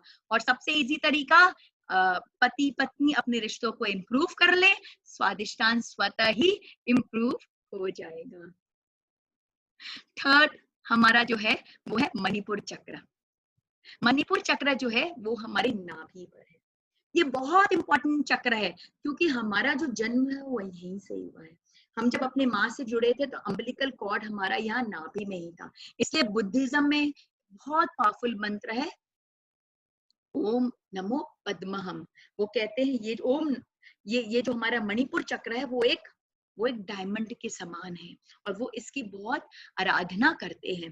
तो ये जो हमारा चक्र है वो हमारे 10 पेटल्स का चक्र है, जिसका कलर है येलो। और ये चक्र किससे रिलेटेड है? ये चक्र रिलेटेड है हमारे पराक्रम से। अच्छा, यहाँ पे हमारा ऑर्गन क्या है? हमारे पेट में क्या है? जटाग्नि है। हमारा स्टमक है, जटाग्नि है। तो यहाँ का एलिमेंट है फायर। और फायर हमारे अंदर क्या करता है? फायर हमारे अंदर कॉन्फिडेंस लाता है, विल पावर लाता है, और अचीवमेंट ओरिएंटेशन लाता है फायर। और तो इसका रिलेटेड हमारा प्लैनेट क्या है? मंगल, मार्स। मार्स अचीवमेंट का प्लैनेट है। और मार्स जो है वो, जहाँ पे मार्स बहुत बैलेंस्ड हो, बहुत अच्छा हो, वहां वो मंगल ही मंगल कराता है। परिवार में बहुत हैप्पीनेस और खुशियों को लेके आता है। और जहाँ पे मंगल हमारा अच्छा होता है वो हमारा हमें भूपति भी बनाता है, बहुत जमीन हमें दे के जाता है हमारा मणिपुर, हमारा मंगल। तो बिकॉज ये हमारे यहाँ पे रिलेटेड है, तो यहाँ से रिलेटेड ऑर्गन्स क्या है? स्टमक है, पैंक्रियाज है, लिवर है। तो हमारी प्रॉब्लम्स क्या होंगी? डाइजेशन रिलेटेड प्रॉब्लम्स होंगी, लिवर डिसऑर्डर्स होंगे, इस तरह के प्रॉब्लम्स होंगे। और रोल मैंने आपको बता दिया, जो मणिपुर का जो रोल है, जो हमारे मंगल ग्रह का रोल है, जो हमारे फायर का रोल है, वो क्या रोल है? Confidence, strong will power, achievement orientation, ये सारा रोल है। और अगर ये इम्बैलेंस हो जाए, अगर हमारा मणिपुर चक्र खूब बड़ा हो जाए, तो क्या करेगा वो? हमें हमारे अंदर बहुत ईगो ला देगा, हमें बहुत डोमिनेटिंग बना देगा, हमें बहुत अग्रेसिव बना देगा, हमें बहुत इनकंसिडरेट बना देगा, हमें बहुत एंग्री बना देगा। और अगर वो बहुत संकुचित हो गया तो वो हमें बहुत लोनली बना देगा, हमारी हैप्पीनेस को लेके चला जाएगा। जो मंगल का एटमॉस्फेयर है वो नहीं रहेगा। और हमारी रिलेशनशिप किसके साथ है? सिबलिंग्स के साथ, हमारे भाई बहन, हमारे कजिन्स, उनके साथ हमारी रिलेशनशिप है। तो कहीं ना कहीं अगर आपका मंगल अफेक्टेड हो रहा है तो प्लीज आप अपनी रिलेशनशिप्स को चेक कीजिए, कहीं वहां पे कुछ दरारें तो नहीं है, कुछ मनमुटाव तो नहीं है। क्योंकि अगर वो रिलेशनशिप अच्छी होंगी तो आपका स्वादिष्टान अच्छा होगा, आपका मंगल अच्छा होगा, आपका फायर एलिमेंट अच्छा होगा, और आपके अंदर बहुत कॉन्फिडेंस को बढ़ेगा। इसका मंत्र है, मणिपुर चक्र का मंत्र है रम। तो हम फिर से विजुअलाइज करेंगे हमारे नाभि को। नाभि में 10 पेटल्स का हमारा मणिपुर चक्र है, जिसका कलर है yellow with your, so red, orange, yellow, जिसका रेड कलर है, एलिमेंट है फायर। अच्छा, सेंस ऑर्गन क्या है? सेंस ऑर्गन है साइट, देखना, क्योंकि फायर को हम देख के फील कर सकते हैं। तो उसका सेंस ऑर्गन है फायर, उसका प्लैनेट है मंगल। तो आप फील कीजिए कि एक फायर वाला जो एलिमेंट है, एक यहाँ पे एक जटाग्नि हमारे यहाँ पर है, जो जिस पर हमारा लोटस है, जो 10 पेटल्स का है, येलो कलर का है। और और हम वहां पर अपने इस मंत्र को फील कर रहे हैं। प्लीज यहाँ पे छुएं और फील करें। रम रम रम।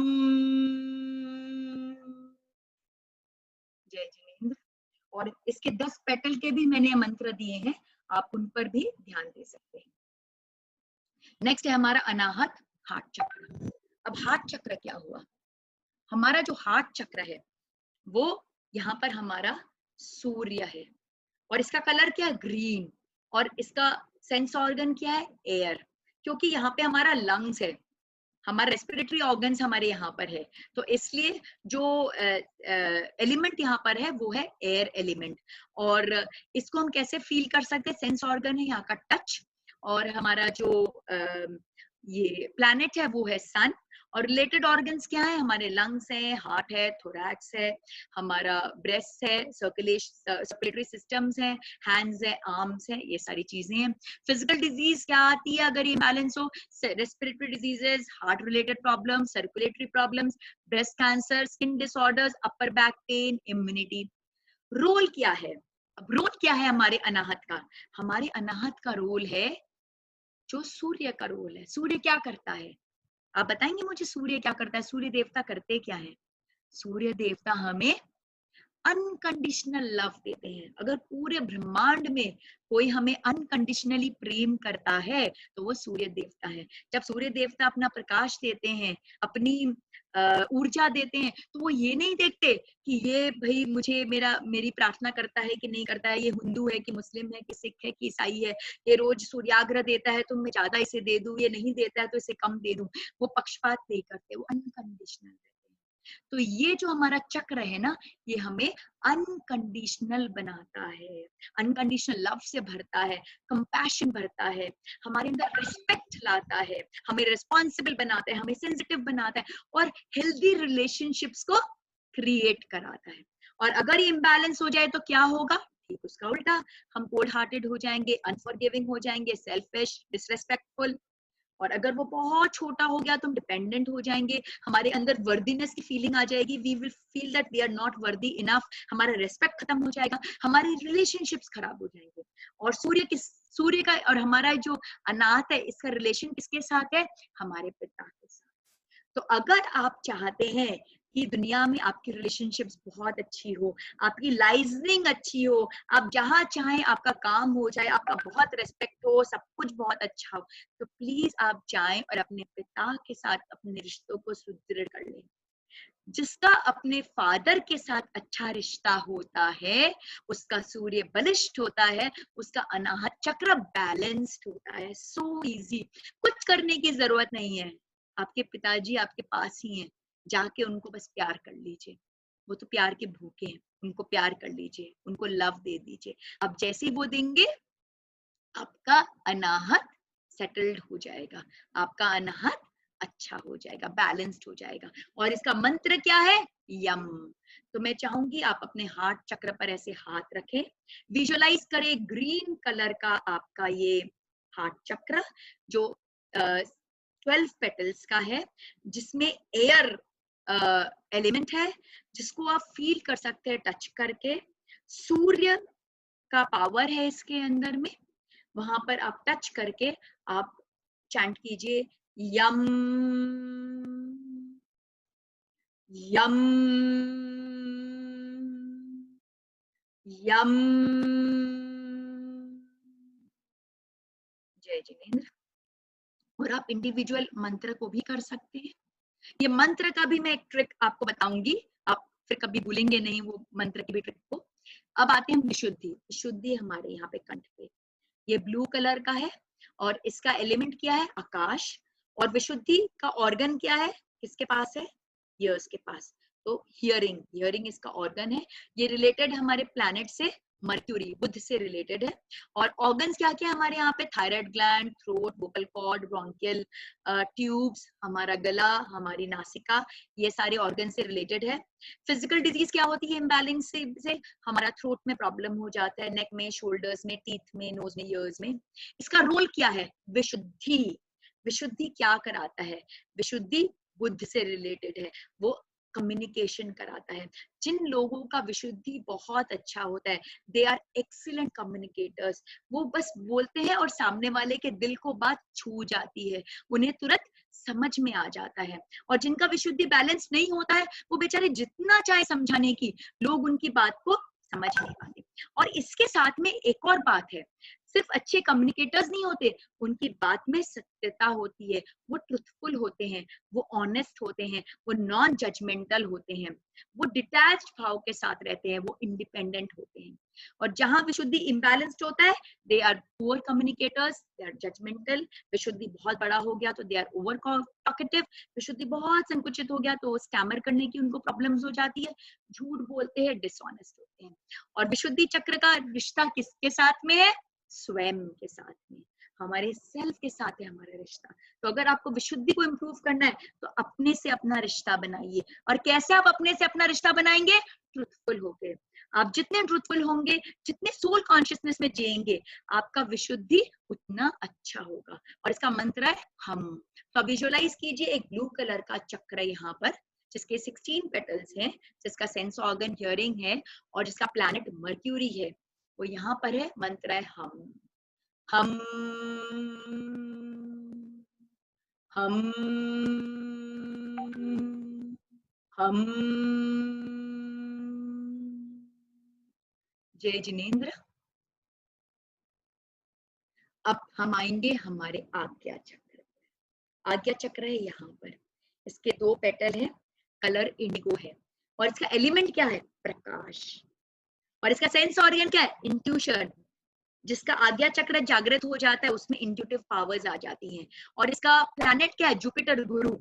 ये गुरु, हमारे गुरु यहाँ पे स्थापित होते हैं। एसोसिएटेड ऑर्गन्स क्या? Pituitary and pineal gland, base of skull में है, हमारा सेरिबेलम है, हमारा ब्रेन है, ये सब चीजें हैं। फिजिकल डिजीज क्या होती है? हमारे आई रिलेटेड प्रॉब्लम हो जाते हैं, हेडेक्स, न्यूरोलॉजिकल डिस्टर्बेंसेस वगैरह होता है। रोल क्या है? आज्ञा हमें इंट्यूटिव पावर्स देता है, हमें क्लैरिटी देता है, साइकिक पावर्स देता है, हमें डिटैचमेंट क्रिएट करता है, वी बिकम एक्सीलेंट हीलर्स, हमें अंदर बहुत कंटेंटमेंट आता है, सच्चित आनंद की अवस्था में आते हैं, हम बहुत वाइज बनते हैं, हम स्पिरिचुअली इंटेलिजेंट बनते हैं जब हमारा आज्ञा चक्र बैलेंस्ड होता है। और अगर ये इम्बैलेंस होता है तो हमेशा कंफ्यूजन के माहौल में रहते हैं, हमारा एक्सेसिव अटैचमेंट हो जाता है और हम डिसीजन मेकिंग नहीं कर पाते। और इसका रिश्ता है हमारे गुरु के साथ में। जिसका गुरु के साथ में बहुत गहरा रिश्ता होता है, जो अपने गुरु के कथन पर अटल रहता है, जिसके लिए गुरु का शब्द मंत्र रूपी होता है, गुरु के वचन मंत्र रूपी होते हैं, उसका आज्ञा बहुत बलिष्ठ होता है। तो अगर आपको अपने आज्ञा को बैलेंस करना है तो आप अपने गुरु के मार्ग पर चलिए। गुरु को हम कैसे प्रेम दे सकते हैं? गुरु कभी प्रेम नहीं चाहते, गुरु नहीं चाहते अब जाके उनके लिए कुछ करो। गुरु बस यही चाहते हैं, जो सच्चे गुरु होते हैं, जो हमें इस मार्ग पर, आध्यात्म के मार्ग पर आगे लेके जाते हैं, वो बस यही चाहते हैं कि मैंने जो तुम्हें सिखाया उसे तुम जीवन में अमल करो और अमल करके एक ऐसे इंस्पिरेशन बनो कि वो औरों को भी इंस्पायर करे, दुनिया में उसको फैलाओ। जो मेरा ज्ञान है उसको खुद में भी डालो और दुनिया को फैलाओ। ये बस गुरु की बस एक ही गुरु दक्षिणा होती है।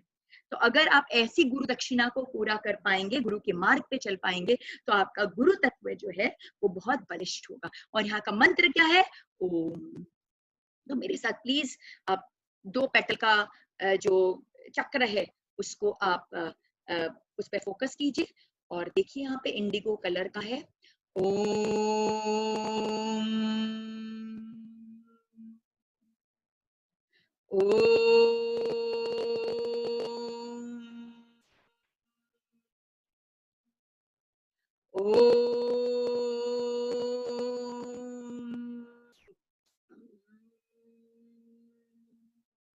जय जिनेन्द्र।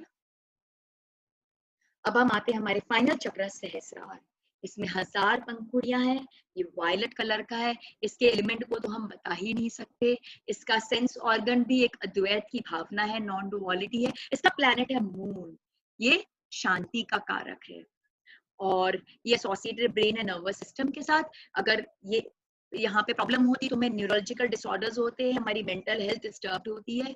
इसका रोल क्या है? हमें पीस, ब्लिस, सच्चित आनंद की अवस्था में लेके जाता है, हमें शांति प्रदान करता है और हमें इनफाइनाइट के साथ मर्ज करने में प्रेरक होता है। और इम्बैलेंस अगर हो जाता है तो मेंटली डिस्टर्ब्ड रहते हैं, डिप्रेस्ड रहते हैं। और इसका रिलेशनशिप किसके साथ है? आपकी मदर के साथ। तो अगर आपको अपने सहस्रार को सुदृढ़ करना है तो बस आप अपनी माँ को प्यार कर लीजिए। आप अपनी मदर के साथ आपका जितना प्रेम होगा, आपका सहस्रार उतना बलिष्ठ, उतना सुदृढ़, उतना बैलेंस्ड होगा। और इसका मतलब ही है ओम। तो मैं चाहूंगी आप लोग सब अपने सहस्रार पे हाथ रखें, 1000 पेटल के इस वायलेट कलर के सहस्रार चक्र का चिंतन करें और चैंट करें ओम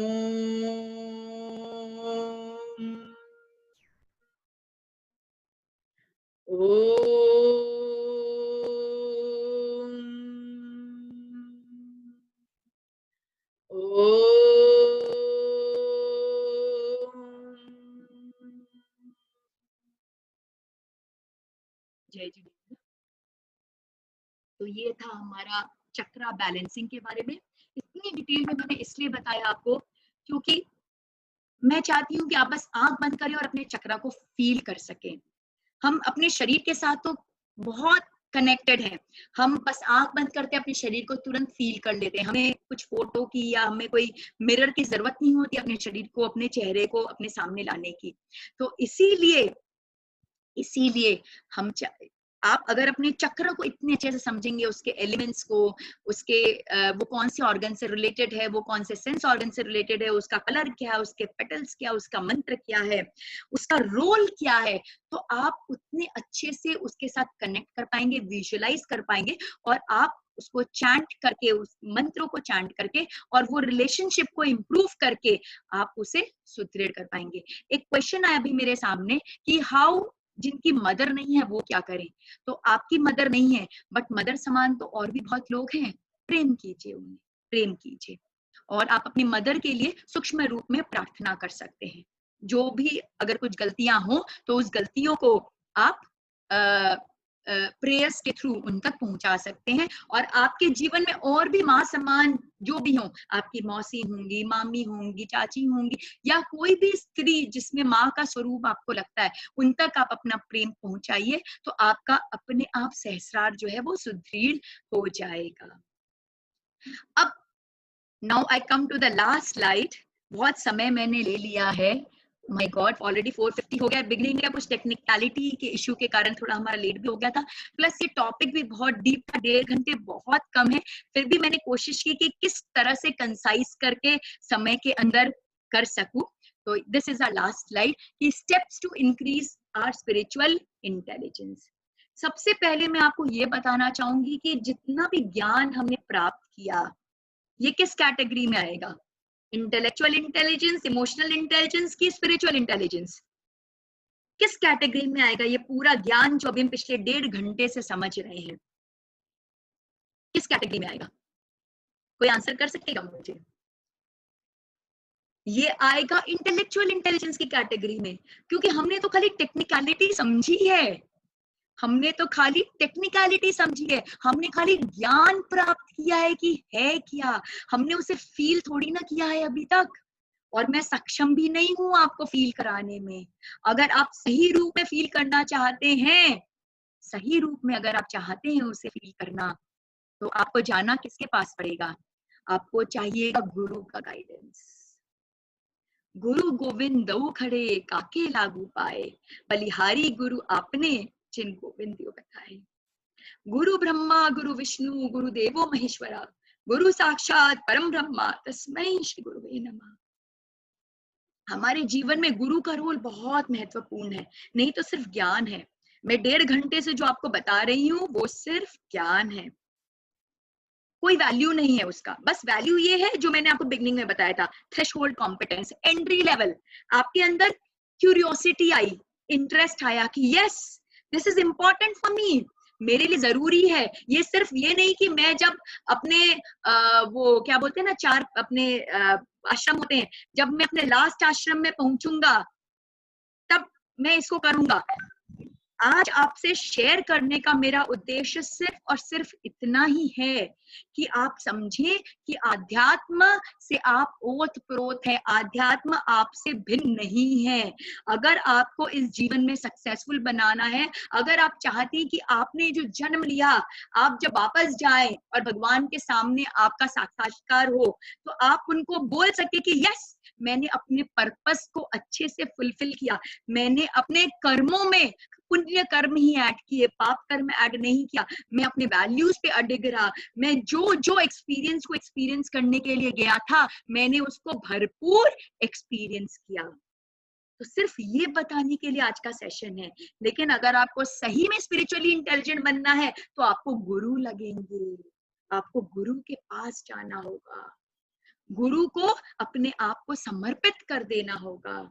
गुरु को जब आप अपने आप को संपूर्ण रूप से समर्पित कर देंगे तो ही गुरु आपको उस लेवल तक लेके जा सकेंगे। आपके जो अंदर में जो आपका जो ज्ञान है, आपका जो ज्ञानमय कोश है, उसको वो खोल सकेंगे।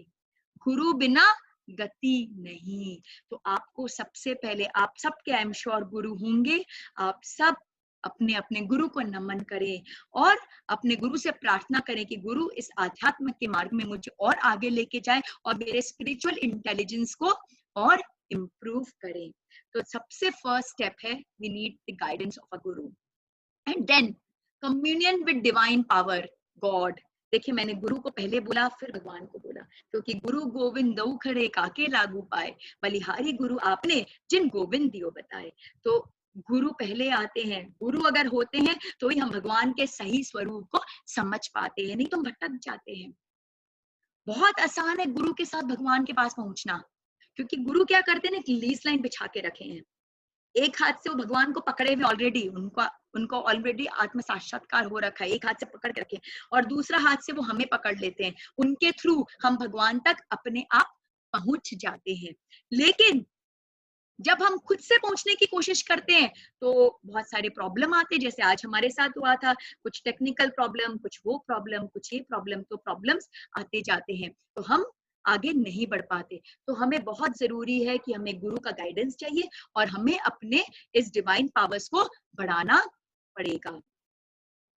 फिर नेक्स्ट है इनकी self awareness through yoga, pranayama and meditation, क्योंकि ये बहुत इंपॉर्टेंट है कि हम हर समय योग की स्थिति में रहे, हम योग, प्राणायाम और मेडिटेशन को अच्छे से हम समझ सके, हम इसको अच्छे से जान सके। क्योंकि अगर हम अपने योग और प्राणायाम कि अगर हम स्थिति में रहते हैं तो हमारा सेल्फ अवेयरनेस बढ़ता है, हम अपनी कंडीशनिंग को समझ पाते हैं। जो हमने सारी बातें की थी कि भाई हमारा कॉज ऑफ इमोशन क्या है, हम अपने इमोशन को कैसे चेंज करें, हम इमोशन की तरफ कैसे रिस्पॉन्ड करें, वो बहुत इंपॉर्टेंट है। अगर हम योग, प्राणायाम, मेडिटेशन इस तरह के अगर हम चीजों को अपने जीवन में अगर लेके आते हैं तो हमारा सेल्फ अवेयरनेस हमारा बढ़ता है, हम उसको और बेटर तरीके से कर पाते हैं और हम एक डिटैच्ड वे में एक माइंडफुल ऑब्जर्वेशन कर सकते हैं। योगस्थ कुरु कर्माणि, तो हम जब पूरे दिन भी हम अगर अपना जीवन यापन कर रहे हैं तो डिटैचमेंट की भाव को लेके आते हैं, अपने एक एक एक्शन को की तरफ हमें वॉचफुल होना चाहिए कि हम क्या कर रहे हैं, कैसे कर रहे हैं, क्यों कर रहे हैं, क्या क्या चीजों की कंडीशनिंग है हमारे अंदर, क्या सेल्फ लिमिटिंग बिलीव्स हैं, हमारे क्या इमोशंस है जो हमें नीचे कर रहे हैं, हमारी क्या फीलिंग्स है जो हमें दबा रही हैं। इस चीज को लेके अगर हम माइंडफुल होंगे, हम ऑब्जर्व करेंगे तो हम अपने चक्रों की बैलेंसिंग उस हिसाब से कर सकेंगे, हम अपने माइंड के मैनेजमेंट को उस हिसाब से कर सकेंगे, हम through affirmations, through visualization, right conditioning of our mind, of our conscious and subconscious mind कर सकेंगे। And then reflection, before we retire for the day, हम सोने के पहले we should have a habit of reflection, हम पूरे दिन को रिफ्लेक्ट करें कि हमने क्या किया और क्या नहीं किया, क्या मेरा आज का दिन कल के दिन से बेहतर था और मैं क्या करूं कि मेरा आज का दिन, मेरा कल का दिन आज के दिन से बेहतर हो। It is very very important. जब हम इस तरह का रिफ्लेक्शन करते हैं तो हम अपने सेल्फ लिमिटिंग बिलीव्स और हमारे सारे इमोशंस, हमारे फीलिंग्स, सबसे हम और माइंडफुल होते हैं और वॉचफुल होते हैं और ऑब्जर्वेंट होते हैं और हम उसको और बेटर तरीके से हैंडल करते हैं। हम हमारे अंदर दृष्टा भाव आता है, हम अटैच नहीं होते, हम डिटैच कंडीशन में अपने जीवन को जी सकते हैं, हम ज्यादा से ज्यादा सोल कॉन्शियसनेस की तरफ बढ़ सकते हैं। फिर practice gratitude and forgiveness, very very important. Gratitude और फॉरगिवनेस क्या करता है? हमारे कर्मों के लेखे जोखे को समाप्त कर देता है। मेरे लिए किसी ने अच्छा किया, तुरंत अगर मैं कृतज्ञता का भाव रखूं और तुरंत एक ग्रैटिट्यूड की फीलिंग दे दूं, उसे ब्लेस कर दूं, तो क्या होगा? मेरा उस और उसके कर्म का आदान प्रदान हो जाएगा।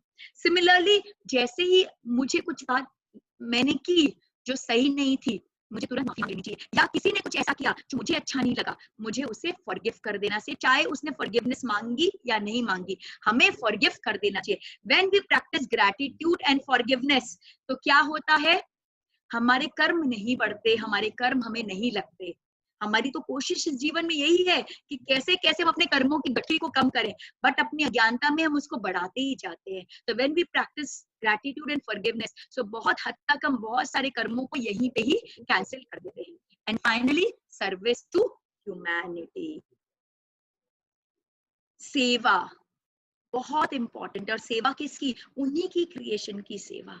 ये पूरा ब्रह्मांड उन्हीं का ही क्रिएशन है, और जब हम उस ब्रह्मांड का केयर करते हैं, हम सर्विस टू ह्यूमैनिटी करते हैं, तो हम उनके डिवाइन कॉज में कंट्रीब्यूट करते हैं। मे बी 0.000000001%, पता नहीं कितना, स्पेक ऑफ अ डस्ट की तरह, एक ड्रॉप ऑफ द वाटर की तरह, बट स्टिल हमारा कंट्रीब्यूशन जो है वो उस डिवाइन पावर्स के पास में जाता है, और वो हमारे सोल कॉन्शियसनेस को और इम्प्रूव करता है, हमारा उनके साथ कनेक्शन को और इम्प्रूव करता है और बेटर करता है। So these were the steps to increase our spiritual intelligence. So to wind it up, मैं कहना चाहूंगी, spiritual intelligence provides you with the real competitive edge that makes you a superstar performer and balances your world both from the inside as well as the outside.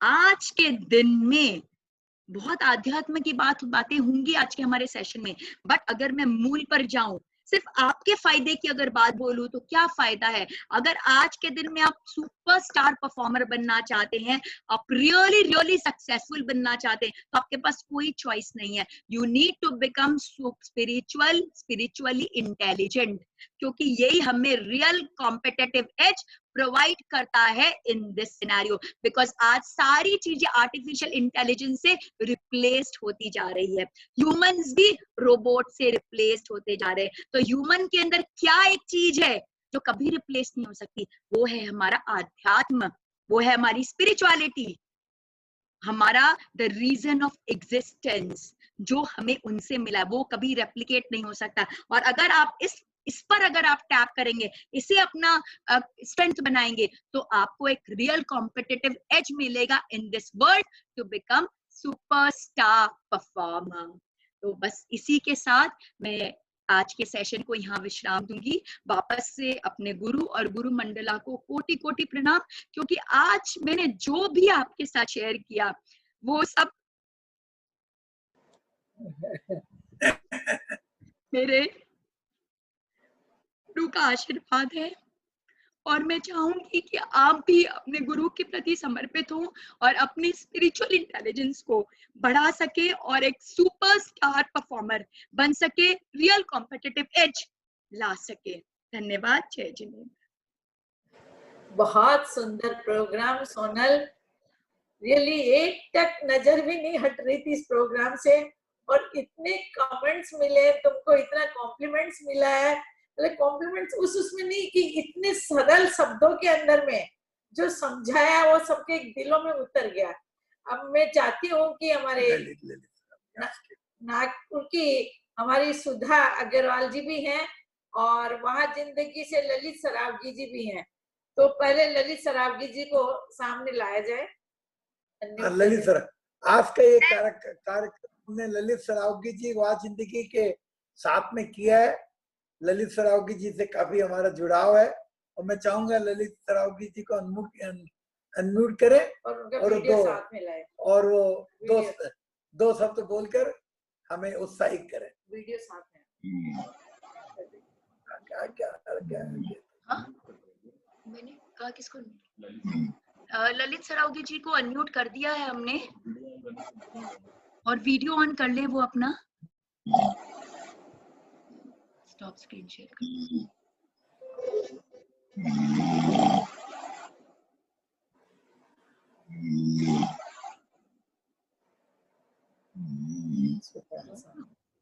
फिर वो मेरे को unmute कर देंगे।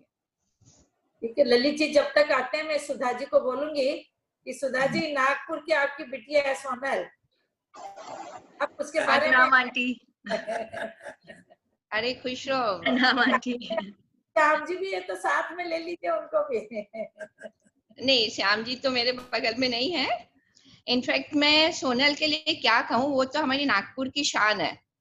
जब से सोनल आई है उससे जब भी मिलो वो एक लाइफ वायर है।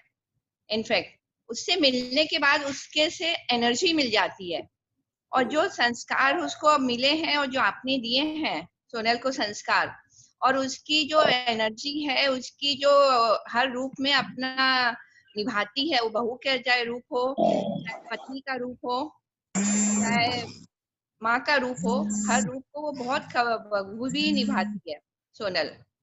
और हर नई चीज के लिए वो तैयार रहती है। कोई भी प्रोजेक्ट उसके सामने आ जाए, वो इतने तन मन से करती है उस काम को कि हम तो देखते ही रह जाते कि आज इतनी सी उम्र में उसने इतना कुछ कर दिखाया है हमको। इनफैक्ट हमें उससे बहुत कुछ सीखने को मिलता है। जब भी उससे मिलो एक कुछ न कुछ नई दिशा वो दे के जाती है हमें। और मैं ज्यादा क्या कहूँ, उसके पूरे परिवार में उसने जिस तरीके से बच्चों को ग्रो किया है, और जो बच्चों का इंटेलिजेंस लेवल है, इनफैक्ट तारीफे काबिल है। हेलो, हाँ आवाज आ रही है। लिसनिंग। हाँ, इनफैक्ट और नागपुर में वो जहाँ भी जाती है लोग उसको सुनने के लिए तैयार रहते हैं, क्योंकि उसके जो बोली में इतनी मिठास है और वो इतनी हम्बल है कि सबको लगता है कि हम सोनल से बात करें। इनफैक्ट और हमें तो ये खुशी होती है कि आज सोनल से हमारा इतना संबंध है। डे 1 से उसके साथ हमने जो समय बिताया है और उसकी जो सोच को हमने देखा है, सबसे अलग है, सबसे परे है। और पूरी देश दुनिया घूमती है वो, और हर तरह का जो एक्सपोजर उसको मिलता है उसके अकॉर्डिंगली वो अपने आप को हर दिन आगे बढ़ाती है। अपने आप के जो फ्यूचर के बारे में वो जिस तरीके से प्लान करती है कि उसका फ्यूचर और अच्छा हो, उसके बच्चों का फ्यूचर, उसकी फैमिली का फ्यूचर और ज्यादा अच्छा हो, उस तरह से वो अपनी सोच को आगे बढ़ाती है और बोलती है सबको। Thank you aunty, thank you so much. आपका प्यार है आंटी, जब से मैं आई हूँ आपसे इतना प्यार मुझे मिला, इतना डायरेक्शन और गाइडेंस मिला। Thank you aunty. और मुझे बहुत खुशी हुई आज आप इस सेशन में आए और सुने और मुझे गाइडेंस दिया। Thank you so much aunty. In fact मैं तुम्हारा रेगुलर सुनती हूँ सेशन, और जिस तरह से तुम एक्सप्लेन कर रही हो हर चीज को, मतलब बिल्कुल सरल भाषा में बोलती है, तो बहुत ही मन को भाता है इनफैक्ट, और अच्छा लगता है कि सुनते रहो। थैंक यू आंटी, आपका प्यार है आंटी। शारदा जी साथ में है। सब प्रोग्राम हमारे और सारे जितने वेबिनार आज तक हुए हैं, from first webinar Sharda ji सारे वेबिनार अटेंड करते हैं, एंड ही ऑलवेज इंकरेजेस अस। हम शारदा जी को बोलेंगे सामने आए और बताएं कि उनका क्या एक्सपीरियंस रहा इस वेबिनार से लेके आगे करना चाहिए कि नहीं करना चाहिए। शारदा जी अनम्यूट करें, अनम्यूट कीजिए। आवाज नहीं आ रही, अनम्यूट कीजिए। Unmute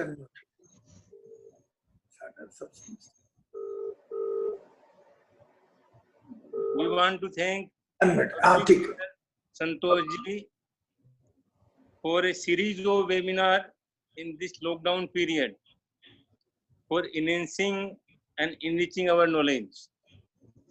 I am equally thankful to Sonal Jain Jaiswal, wellness coach, for a detailed discussion on chakra, their effect on our life, and to improve the same.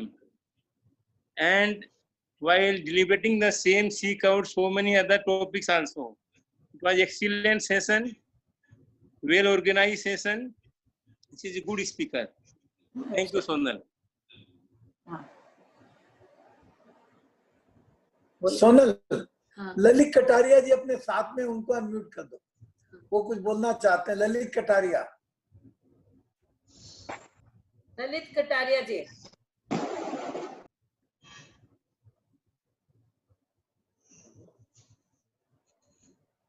Hello Lalit Kataria. Lalit Kataria sir, आप unmute कर दीजिए, बोलना चाहते हैं कुछ। ललित कटारिया जी आए नहीं है। थैंक यू सावटा जी। नहीं है,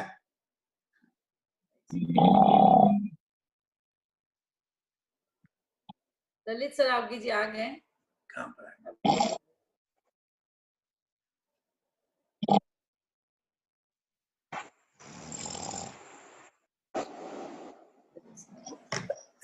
ललित जी आप सामने आए हैं?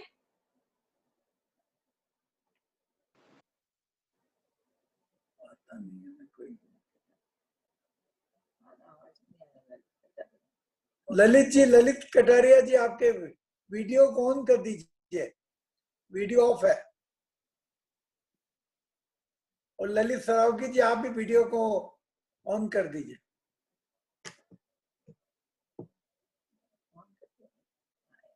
हाँ हाँ हाँ ललित जय जी, जिनेंद्र। जय जिनेंद्र जी। हाँ ललित जी, आवाज नहीं आ रही। आवाज नहीं आ रही।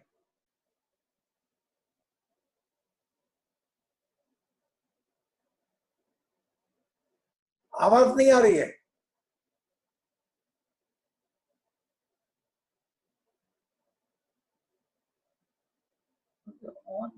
चलो, नहीं चलो, थैंक यू। आवाज नहीं आ रही, ठीक है। सोनल, सोनल बहुत अच्छा बोले, आवाज थोड़ा सा कम आ रहा था। और आज तो क्या बोले इस सेशन के लिए, रियली एक बार फिर से सुनना पड़ेगा इस सेशन को अपने अंदर होता। बहुत से पार्टिसिपेंट्स की डिमांड रही चैट बॉक्स में, एक्सीलेंट सेशन एंड ऐसा सेशन फिर एक बार ऑर्गेनाइज करने के लिए, क्योंकि बहुत गुड सब्जेक्ट है। ऐसा सेशन जब तक एक दो बार नहीं अपने सुन ले, तब तक सारी बातें मनन नहीं कर पाते हैं। तो बहुत से पार्टिसिपेंट्स ने डिमांड किया है कि आप फिर से एक बार ऐसे सेशन को ऑर्गेनाइज करें। Thank you, thanks everybody, thanks all the participants. मैं लाइन पे लेती हूँ। सोनल, चित्रमल जी, नाम देखना होगा, आप किस नाम से हैं भाई साहब? किस? चित्रजन। एक सेकंड। हाँ बहुत नहीं है। हाँ। CMG आप ना कुछ मैसेज दीजिए ना, ओके करके। नहीं आ रहा आपका, एक मिनट ओके करके मैसेज दीजिए। हाँ सोनल एक मिनट, वो मैसेज दे रहे हैं किस नाम से है, हजारीबाग वाले भाई साहब। हाँ एक मिनट, मैसेज आ रहा है।